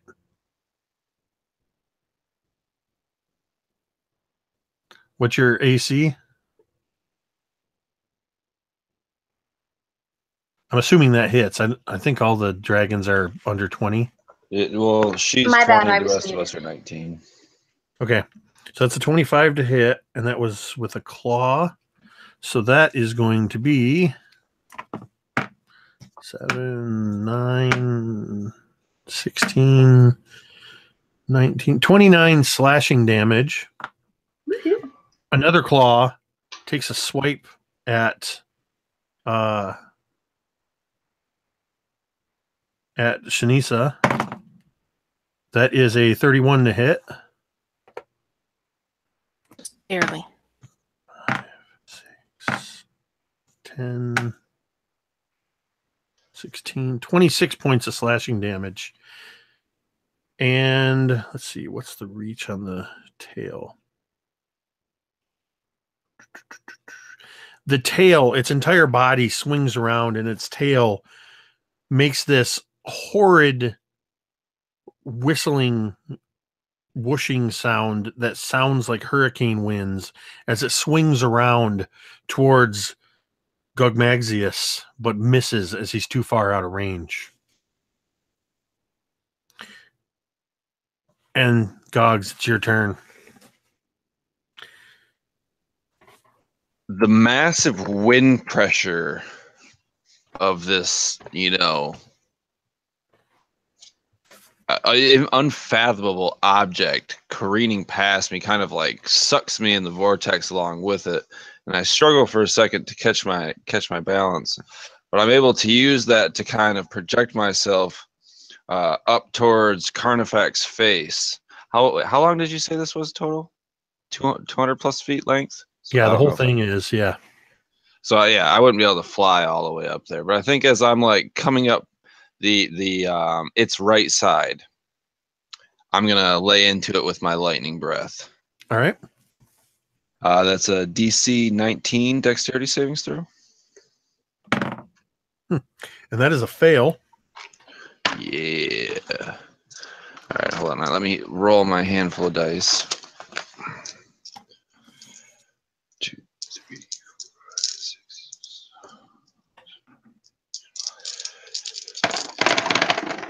All right, we have 9, 17, 27, 36,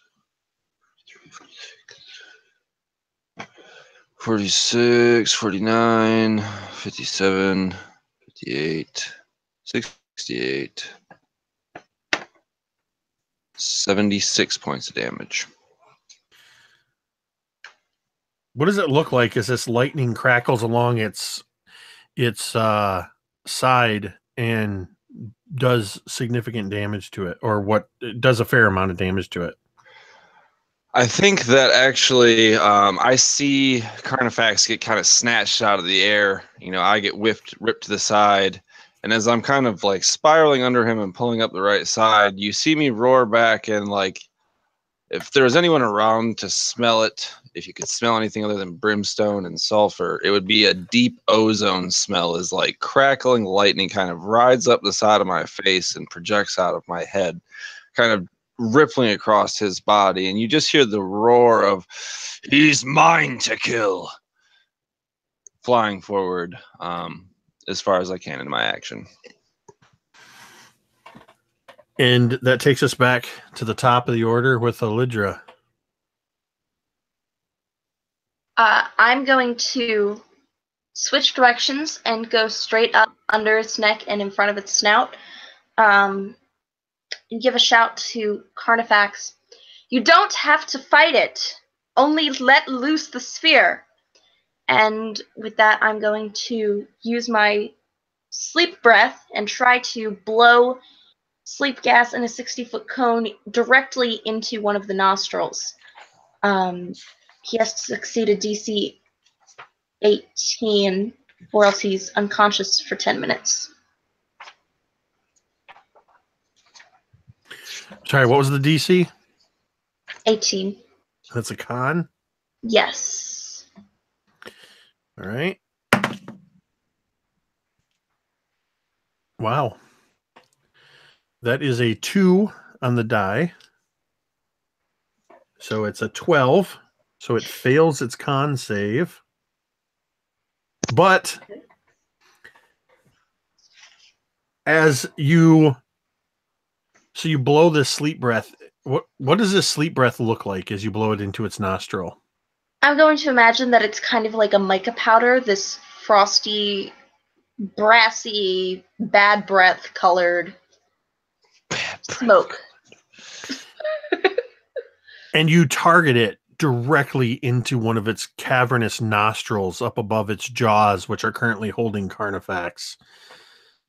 And as it's hitting its nostril, it draws in and inhales the breath. Does it inhale me? It doesn't, but it exhales the breath out of its mouth. And I'm going to say, with advantage, Carnifex, you need to make a saving throw versus her sleep breath, as the Tarrasque has used its legendary resistance. And so this is a con save, which would be a whopping 28, which I'm thinking is going to pass your thing. So you managed to not fall asleep from Elidra's sleep breath that was kind of recirculated through Tarrasque. And with that, I'm just going to keep flying straight up. Finish my turn. Give me a second, Taylor. I'm trying to remember how you figured that out on these guys. I think Connor's got it. Is it +6? Are you sure it's not higher than that? What I did is I took my perception bonus and subtracted it from my wisdom bonus. Sorry, sorry. I took my wisdom save and subtracted my wisdom score. There's a 6 difference, and it holds true for all my saves. But all 6 higher. Yeah, than my yeah. Yeah, that makes sense. I couldn't remember what it was. That sounds right.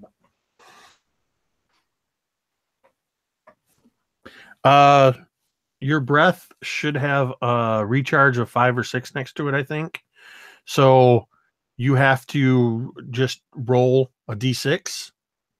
At the beginning of the turn, right? At the beginning of your turn, and if it's a 5 or a 6, then your breath is recharged. So, anything else you're going to do there, Elidra? Nope, set to go. All right, that takes us to Carnifex. You are currently grappled in the jaws of Tarrasque. I'm kind of pinned between these massive, mountain-sized teeth. And I'm like flailing back and forth, pinned. I realize, perhaps my tail or part of my wing is caught in between these gaps in the teeth. And I try to kind of wrench myself free, but, not too much. And I realize I am within perhaps a vulnerable spot in the Tarrasque's form. And he's going to try to bite claw the inside of this Tarrasque's jaw. I will allow it. So I am going to... Okay, so I got a 27, a 27, and a 17. The first 2 are hits. Alrighty, so that would be 2 claws. So the claws combined, do 22 plus 16, 38 points of slashing damage.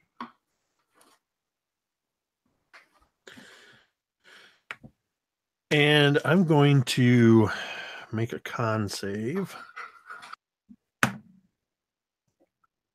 It maintains its grip on you, though you are almost deafened by the roaring that comes from it as you're cutting into its mouth.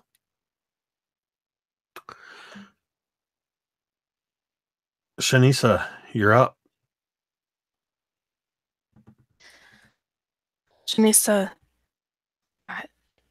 is battered a little bit from the blow of the Tarrasque from its claw.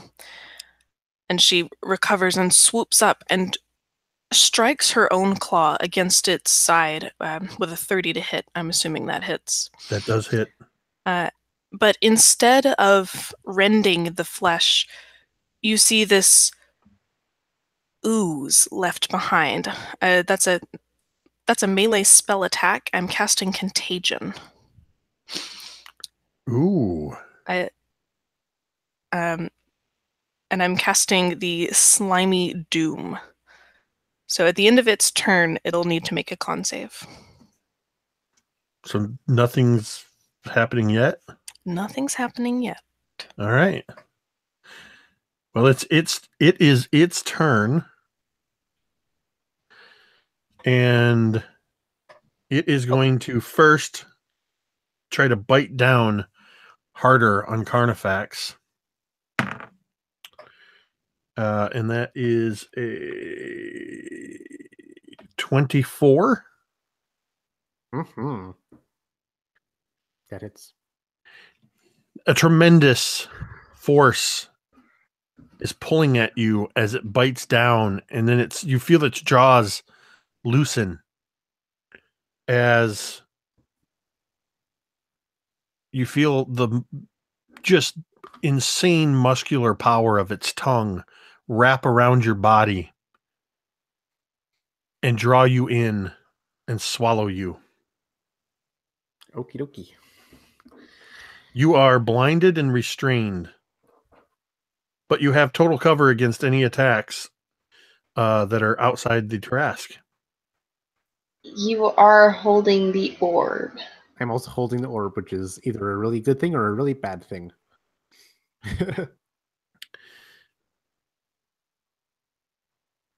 And that is all it can do. So it needs to make, what kind of save does it need to make, Taylor? It needs to make a con save. That is a 20. Oh, a natural 20? Yikes. No, modified. Okay. Let me check again what my spell save DC is. I've already forgotten it. I had it written down a second ago and I've lost it now. So that is so close. It's a 19. So it passes this one. So is there no effect then? There is no effect. This is rare, but I really like this because I'm unfamiliar with exactly what you're doing. So I kind of like that I don't know what's happening. So at the moment, there's no effect. All right. And so that was its turn. So it is now Gogs the Bronze. I believe the Tarrasque goes before I do. What's that? Oh, he ate. I'm sorry. I'm behind a turn. No, it only got the one action because it swallowed. Gotcha. Well, seeing this, I'm upset. I wanted to kill him. So I kind of picture him kind of like chewing and like going to swallow him. And I'm still hauling ass as fast as I can to get up there. I did not get my breath weapon back. So I'm just going to kind of slash into him the best I can. Claw attacks are... put all my stuff far away from me. Oh yeah, 27 and 22 for my claw attacks. The 27 hits. The 22 does not. And Connor, I think you're trying to convert kilometers or something. There's was it 5,128 feet or something like that in a mile? Can't remember Almost the exact number. exactly. What's that? Yeah, that's the number almost exactly, I think. Yeah, I think it's within a couple feet.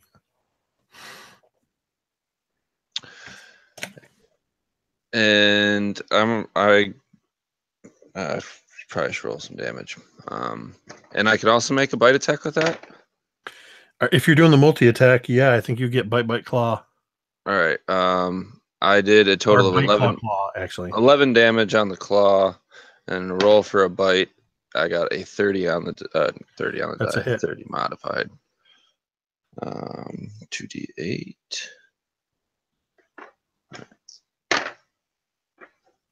So I got 11 on the first attack and 14 on the second.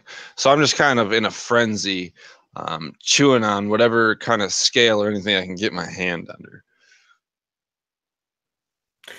All right.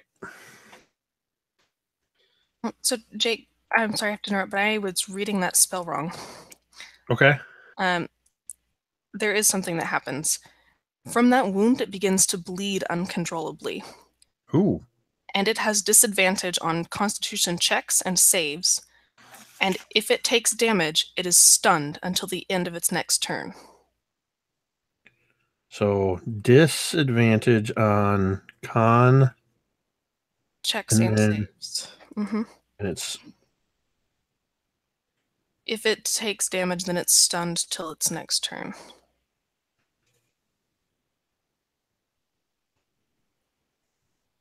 okay. Well, it just took damage.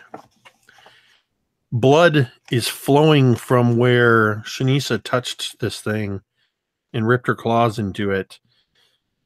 Blood is flowing from this thing like water, like a waterfall flowing from a mountain. And with your with the added effect of it being stunned until the end of its next turn? Yes, and then at the end of its next turn, it needs to make a con save. Nice. Automatically fails strength and dex throws, and so all attack rolls against the Tarrasque are at advantage now. And it is now Elidra's turn. Elidra is very happy because she feels as though she can probably do sleep breath again because Sarah rolled a 5. So she's going to loop down and try the other nostril this time.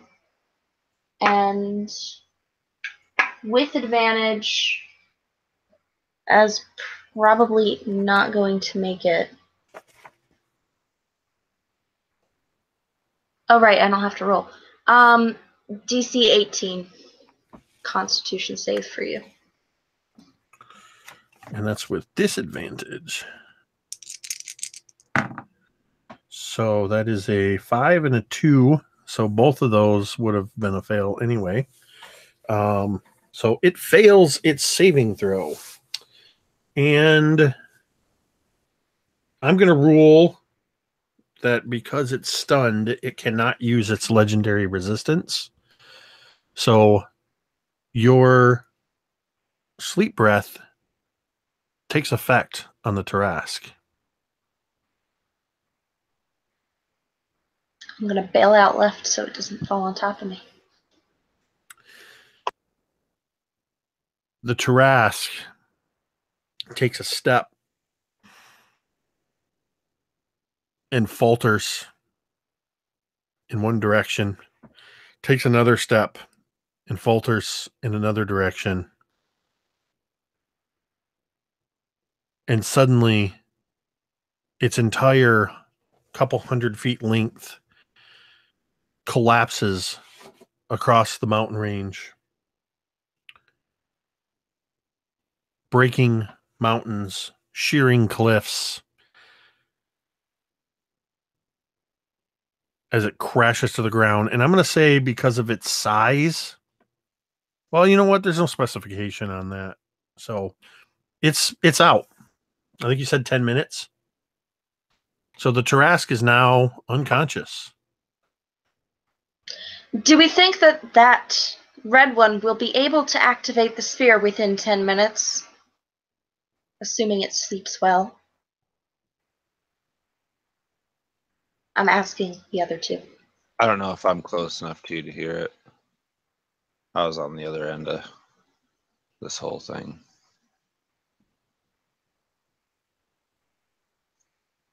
Shanissa? So Shanessa looks at you, shakes her head slightly, and begins to speak to Carnifax as if he's standing next to her.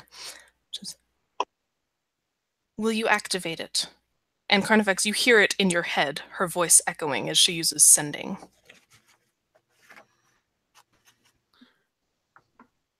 To activate it would end me. I would not dare to do such when I am in its bowels. I don't know if I can respond or not, but You can respond. I'll look over at the other two and go, It perhaps was a mistake to allow a chromatic to control the orb.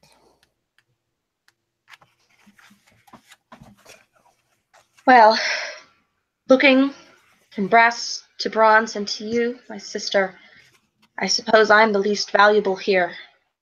Should I...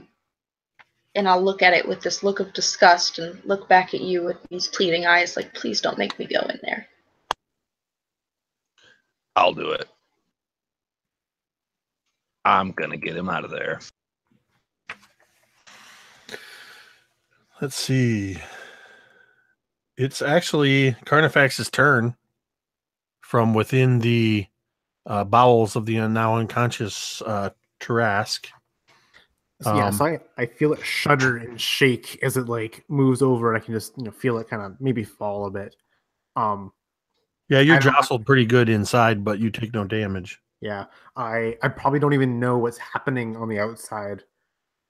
Maybe it made a lunge attack. Who knows what it's doing? But I kind of maybe anchored into its esophagus or something with my claws as kind of an anchor support. And I don't like this restricted mobility at all. And I'm going to cast a quick spell here of Dimension Door and kind of poof right out of its gullet. Okay, and I forgot because it's actually at the start of its turn that this happens. You have taken 56 points of acid damage. Yeah, while you were inside it. That's fine. That's fine. It's fine. Just this terrible stomach acid just lapping at my flesh and eating through my scales, even though no other being can pierce it. Yeah, so I'm gonna dimension door out of there, so I can move up to 500 feet. I don't even have to see the spot within range. I can just visualize it. So I'm gonna visualize kind of like the area around the Tarrasque and just like I just imagine like Gogs is like on his way to like go into the creature's like stomach or whatever through the mouth, and like I'm already on the outside as I just poof. Oh, thank God. And I'm just in this like teleporting circle portal thing. I kind of just fly out and I stretch my wings out and I kind of have to catch myself from falling because I was not in the middle of flight, and I kind of swoop back around. I'm dripping with this strange, nasty primordial stomach acid, and I just kind of chuckle from kind of behind the rest of them, maybe even startling them. And here I am, no longer within its bowels. Please hold the applause for later. We will. All right, so I'm going to suspend initiative order while the Tarrasque is unconscious, just to make it flow a little easier, as you guys can talk amongst yourselves or figure out what your next step is going to be. For this beast, I doubt my breath will keep it sleeping for the full 10 minutes. Probably more like 5. We need only to detonate the sphere near it, right? I've thought about this since our meeting with the black one. Will this orb kill it or simply remove it from our plane? He did not clearly determine these parameters. Should we damage it as far as we can before activating it? I think the sphere is meant to obliterate it and to eat it into this black hole at the same time. And I think you wise to think so, but we have one chance with this orb. Shanissa? I would not wait. It is too dangerous, and the orb is, purportedly, going to take it away from here. That is my primary concern for those who live on this world. Then you may take this. And he kind of offers the the orb of nukedom to you. I'll take it. No, it is quite all right. My family has been waiting to die out. It would make no sense for you to feel the burden. Let us honorable bronze handle what needs to be done. You had to pull honor into it. It's everything we do.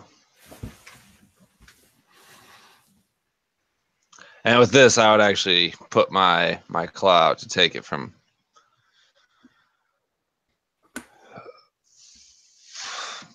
Carnifex? Carnifex, yeah.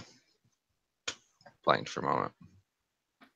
And there's this sly, like, predatory grin you can see on his face. Like, the fact that, he's not willing to sacrifice himself. He'd rather live in the world after the Tarrasque than die a hero. He's more than willing to let you take this parcel of destruction to the Tarrasque. And taking it from your hand and seeing you smile at me, it's like, live it up now. I swore to myself that I would bow. I swore to myself that I would bow. I swore to myself that I would kill you one day. But if it means that we all died, I guess it doesn't really seem worth it. I shall go. And that gives us about 5 minutes to fly. Then go now. I do not wish to prolong my death. Your name will be ever remembered. Well done. Then go. Fly. Fly fast. I fly, but I keep looking back. Ah, no, you're not supposed to look back. That makes it worse. You turn into a pillar of salt. Oh, wait. Wrong game. Yeah.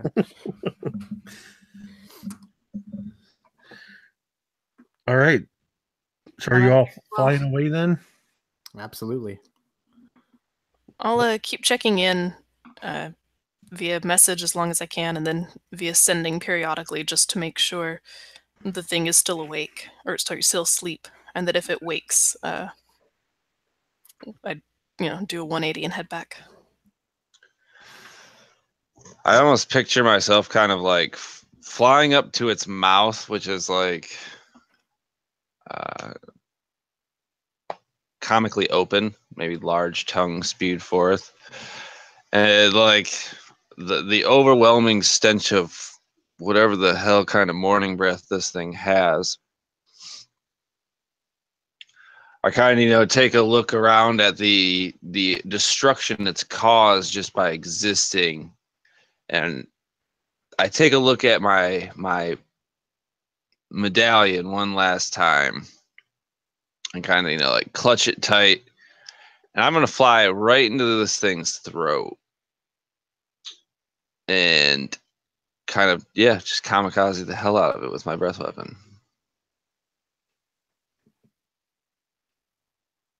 So you're going to breathe your breath weapon onto the orb as you fly into its mouth. Yep. And as you're doing this, and Shanissa, you, because you're checking in on the thing, you would sense, and Elidra, as you look back one last time, you see Gogmaxius gather his wings and go rushing as he just folds his wings back and lurches into this thing's mouth. The entire body begins to shudder and shift as the Tarrasque begins to awaken.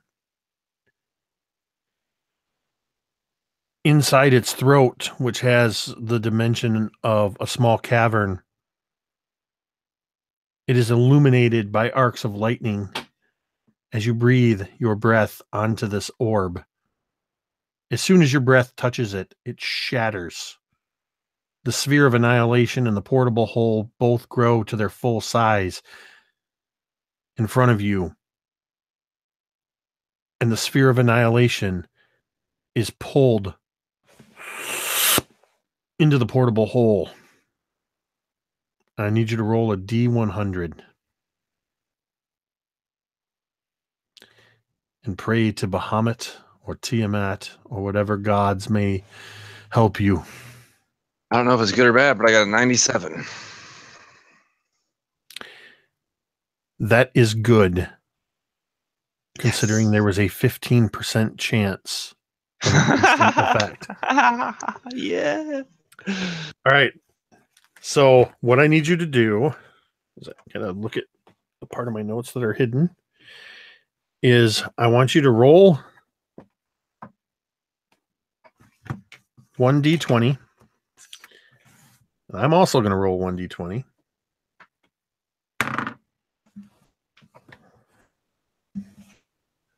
Got a 9. Oh, man. There is just a popping sound. And Alidra, Carnifax, and Shanissa, you just hear that. And both the Tarrasque and Gogmaxius are gone. As if they were never there.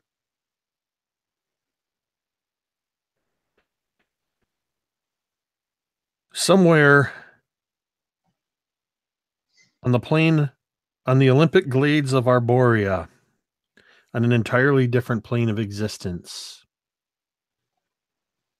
a slumbering, just rousing Tarrasque appears. Oh, that plane's so...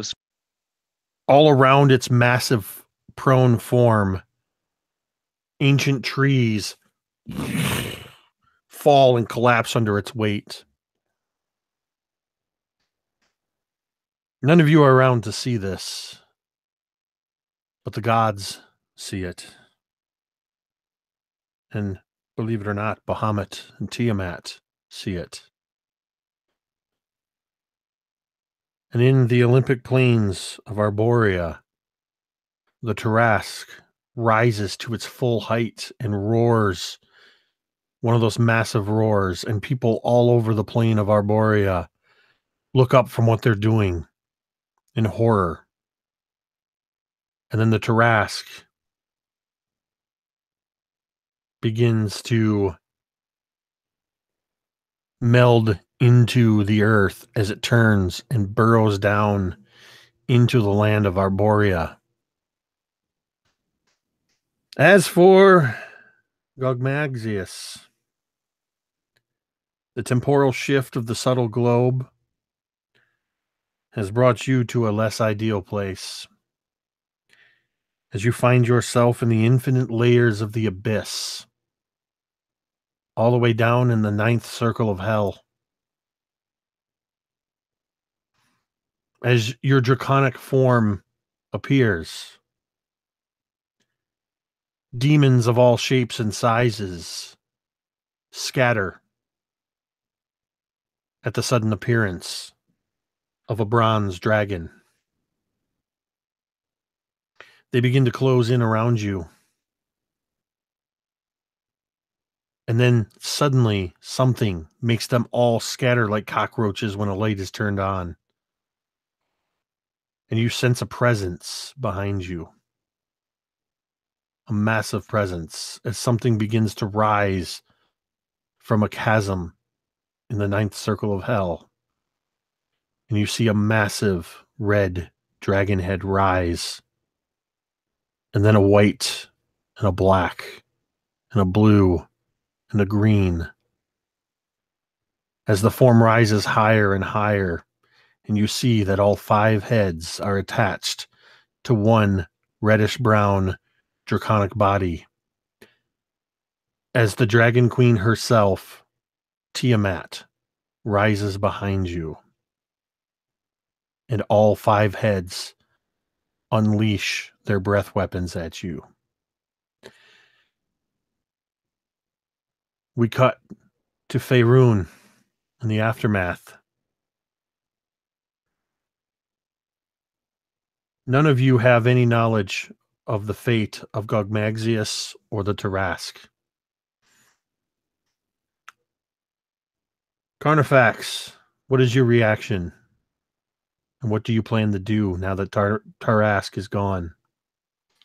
Seeing the wanton destruction behind him kind of cease once this great being has vanished, Carnifax kind of takes pride in the fact that it was his choice to give Gogs the artifact of annihilation, and he would, maybe not even without any parting words, fly back to his home lair, just as if this whole ordeal had never happened. He wants to be content in his lair, on his pile of coins, on his hoard, in his wealth, all in his lonesome, slumbering for ages once again. Carnifax, roll a D100. Ooh, I like D100s. You have 64. You find your lair to be unscathed by the world-shattering effects of Tarrasque. Your treasure hoard within is untouched. Alidra, what do you do in the aftermath? Once I see that it's not there anymore, I'm going to turn around and go back and A, kind of make sure that it's not there. And then B, I'm going to set down on what I imagine would be a place where nothing exists anymore, almost as if this had taken away not only my newfound brother and the Tarrasque, but also just anything within its radius. And I'm going to take out my little pot of paint that I brought with me, and I'm going to start to paint the ground, and layer by layer, using my wondrous item, since you gave us all a magic item, and I don't know that anybody actually used it. Using my marvelous pigments, Dolzer's marvelous pigments, I'm going to stack up a giant sculpture of Gogs battling the Tarrasque, and kind of paint him as a victor, even though that's not really how it went down. He was the one who was courageous enough to give his life for this, and I feel like sometimes the people who write history write it better. And I like storytelling, so. Awesome. And Shanisa. Oh, wait.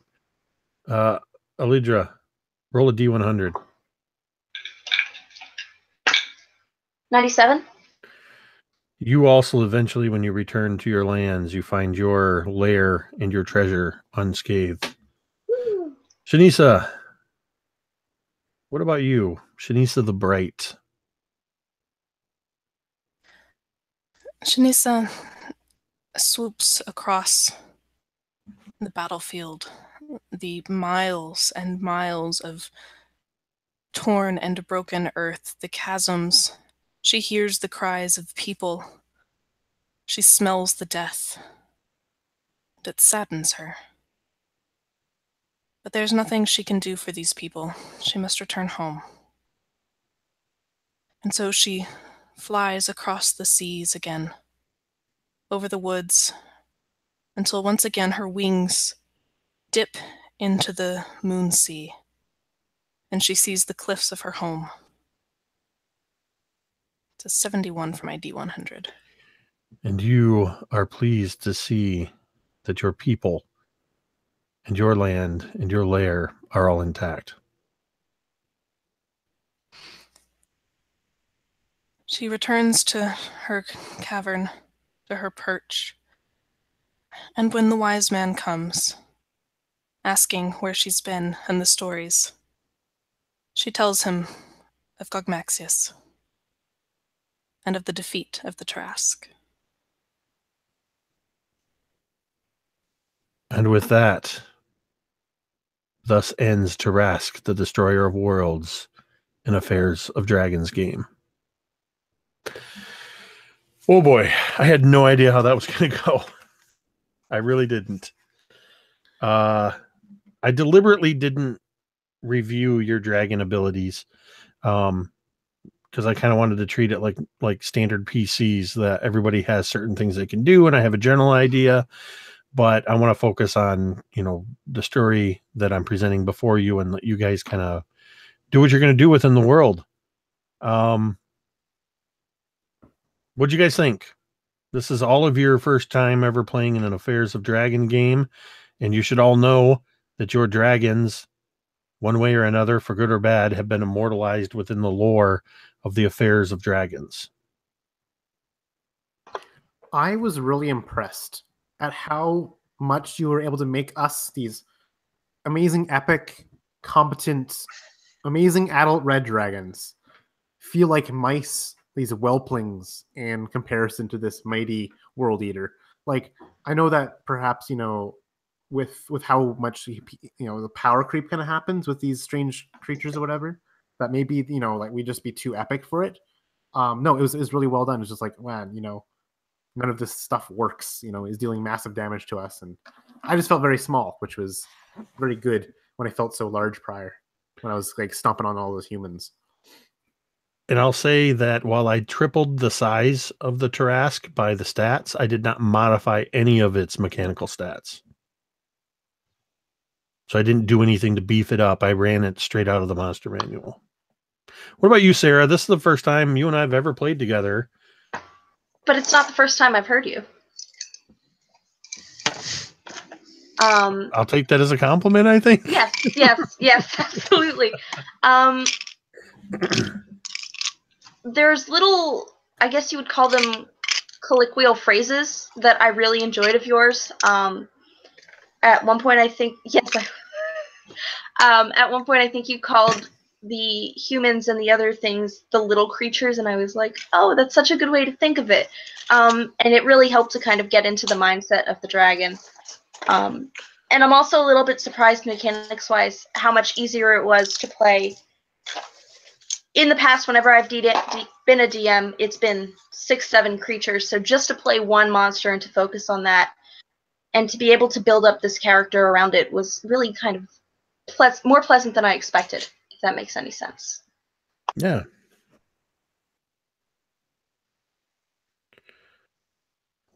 What about you, Gogs? You're Baron, your dragon's fate.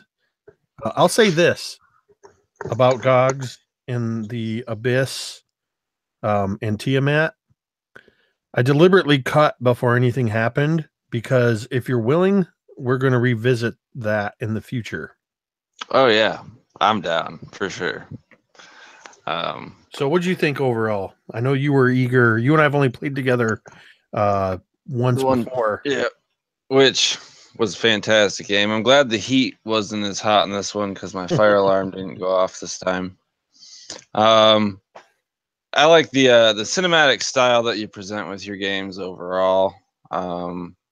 It's definitely a DM style that I like playing under, and one that I don't necessarily emulate but use parts of. So it's fun to see how people do that. Like Sarah said, I've never actually used a dragon. I don't know if she has, but I've never used a dragon. My stuff is always more political and small scale, and focusing on it, building it, was a hell of a lot of fun. And the black dragon concept was hilarious when he when he said tiny ember or something ember. I was laughing so hard. It was just like Kelso from that 70s show, burn. But yeah, I had a great time. Really appreciate you having me. Would love to come back. And Taylor, what are your final thoughts? I really enjoyed it. I didn't really know how to prep for this game, because it's just kind of the one page of stuff that you've got for a dragon, so there's not as many features like you have for like a 8th level character or something. But I really enjoyed the game. I liked that we had a couple different challenges. I wasn't expecting these kind of cultists to show up. I enjoyed the inter-party dynamics. It was a lot of fun. And I think you did a really excellent job with the personalities of both the Black Dragon and kind of your cultists and how they revere the red dragon and don't really care for the metallic. So it was fun. I enjoyed it. Well, I'm glad you all enjoyed it. I like doing the Affairs of Dragons games, but there's something I only do. This is, like I said, only the third game I've run in a year and a half or 2 years. It's something I think should be done sparingly, so that when it does happen, it's pretty epic. Because, like you said, you're not preparing for a character. You're running a character, a dragon mechanically that's just straight out of the monster manual. But I let you create your persona. What happens in these games is entirely based around the players creating the personas of their dragons. And I have not yet been disappointed. I don't expect to be. I've now DM'd 10 dragons across 3 games. And all of the dragons, I treat this as kind of you're all part of the Affairs of Dragon lore now. So there's a potential for your dragons to reappear in other Affairs of Dragons games, either as NPCs or for you guys to come back to play these same dragons since you all survived. And Baron, we'll have to see at a future date what the fate of... I was gonna say we all almost survived. I'm on the fence there. So just real quick before we go, a couple of behind the scenes things. I had originally petitioned somebody to guest star as the Black Dragon, and though he tried valiantly, Rob Collette of Performance Check just couldn't make it work out. I think that would have been a totally different dynamic because I had told him the basics, and it came down to, you're going to decide whether or not you fight these guys or you give them the orb.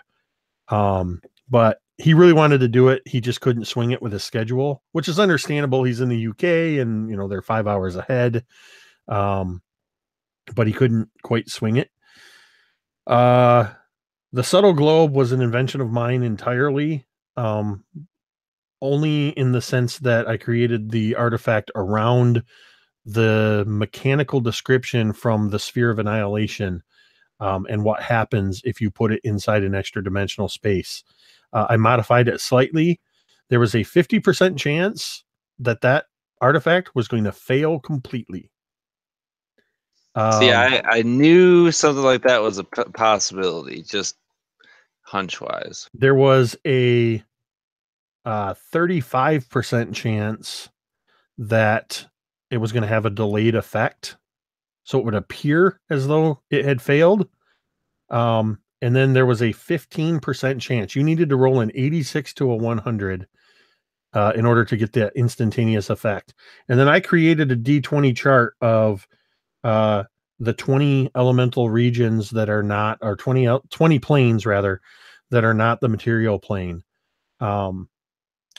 And there's a potential for an entirely different Tarrasque game on the Olympic Glades of Arborea, which is now the home of Tarrasque.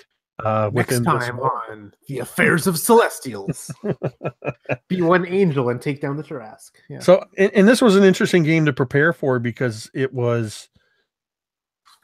I intended for it to just be the couple of encounters. I mean, really, different players. You guys could have gone off the rails. If you'd all been chromatics, it would have been probably more volatile. You could have gone off on the cultists.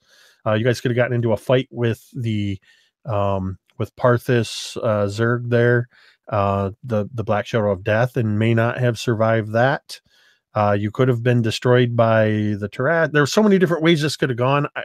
I liked that it wasn't stacked in anyone's favor, that it really could have gone any way. So huge thank you to each of you for playing in this game and making my dream of running a Tarrasque game come true. So before we go real quick, because I know some of you got your own channels and stuff, so we'll go around the horn here real quick, and you can last final word and plug whatever you want to. Let's start with you, Connor. Hello, I'm Connor. I'm half of Dice on Ice. You can check us out on YouTube. We have games we run there. Our biggest thing, though, is we have a project that is in the works. It's called Cryfoth. It's a setting in a kind of a post-apocalyptic fantasy world where the world's been ravaged by demonic forces, and basically the players are survivors in this desolate world. It's kind of like this low fantasy or low power level world. We're just trying to struggle to survive.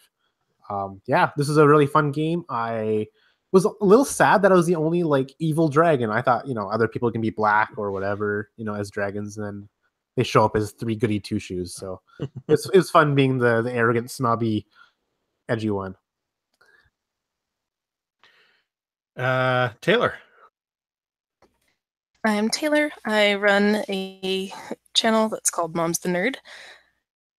You didn't notice my daughter making her cameo early on in the game because timing. I've got a couple games up and I'm running another one on Friday.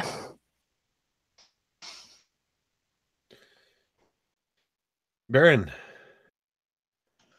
I'm Baron. I'm part of the gaming channel RWD Gaming. Kind of on hiatus right now. I'm getting my poop in a group for my upcoming fantasy FBI kind of game. So look out for that. And I had a blast. Always a pleasure to be in great games like these, and hopefully I can catch more. And last but certainly not least, Sarah. I don't really have anything to plug. I just do this for fun. So instead, I'm going to remind everybody and anybody watching that there are rescues for small animals, not just like cats and dogs, in every major city of the US. So if you want to add a little critter to your home that isn't a cat or a dog, there's bird rescues, reptile rescues. I volunteer with We Care Guinea Pig Rescue. And most of the time, it's nicer not to get an animal that was taken away from their mom too young or underfed or underdeveloped in a pet store cage. Very cool. So once again, thank you to Connor, Taylor, Baron, and Sarah. It was absolutely awesome to get to play some epic level Dungeons and Dragons with the four of you. I look forward to gaming with each and every one of you again in the future. And thank you for everybody who has watched this. This has been Mini Terrain Domain. I'm Jake, and this has been MTD&D. MTD&D.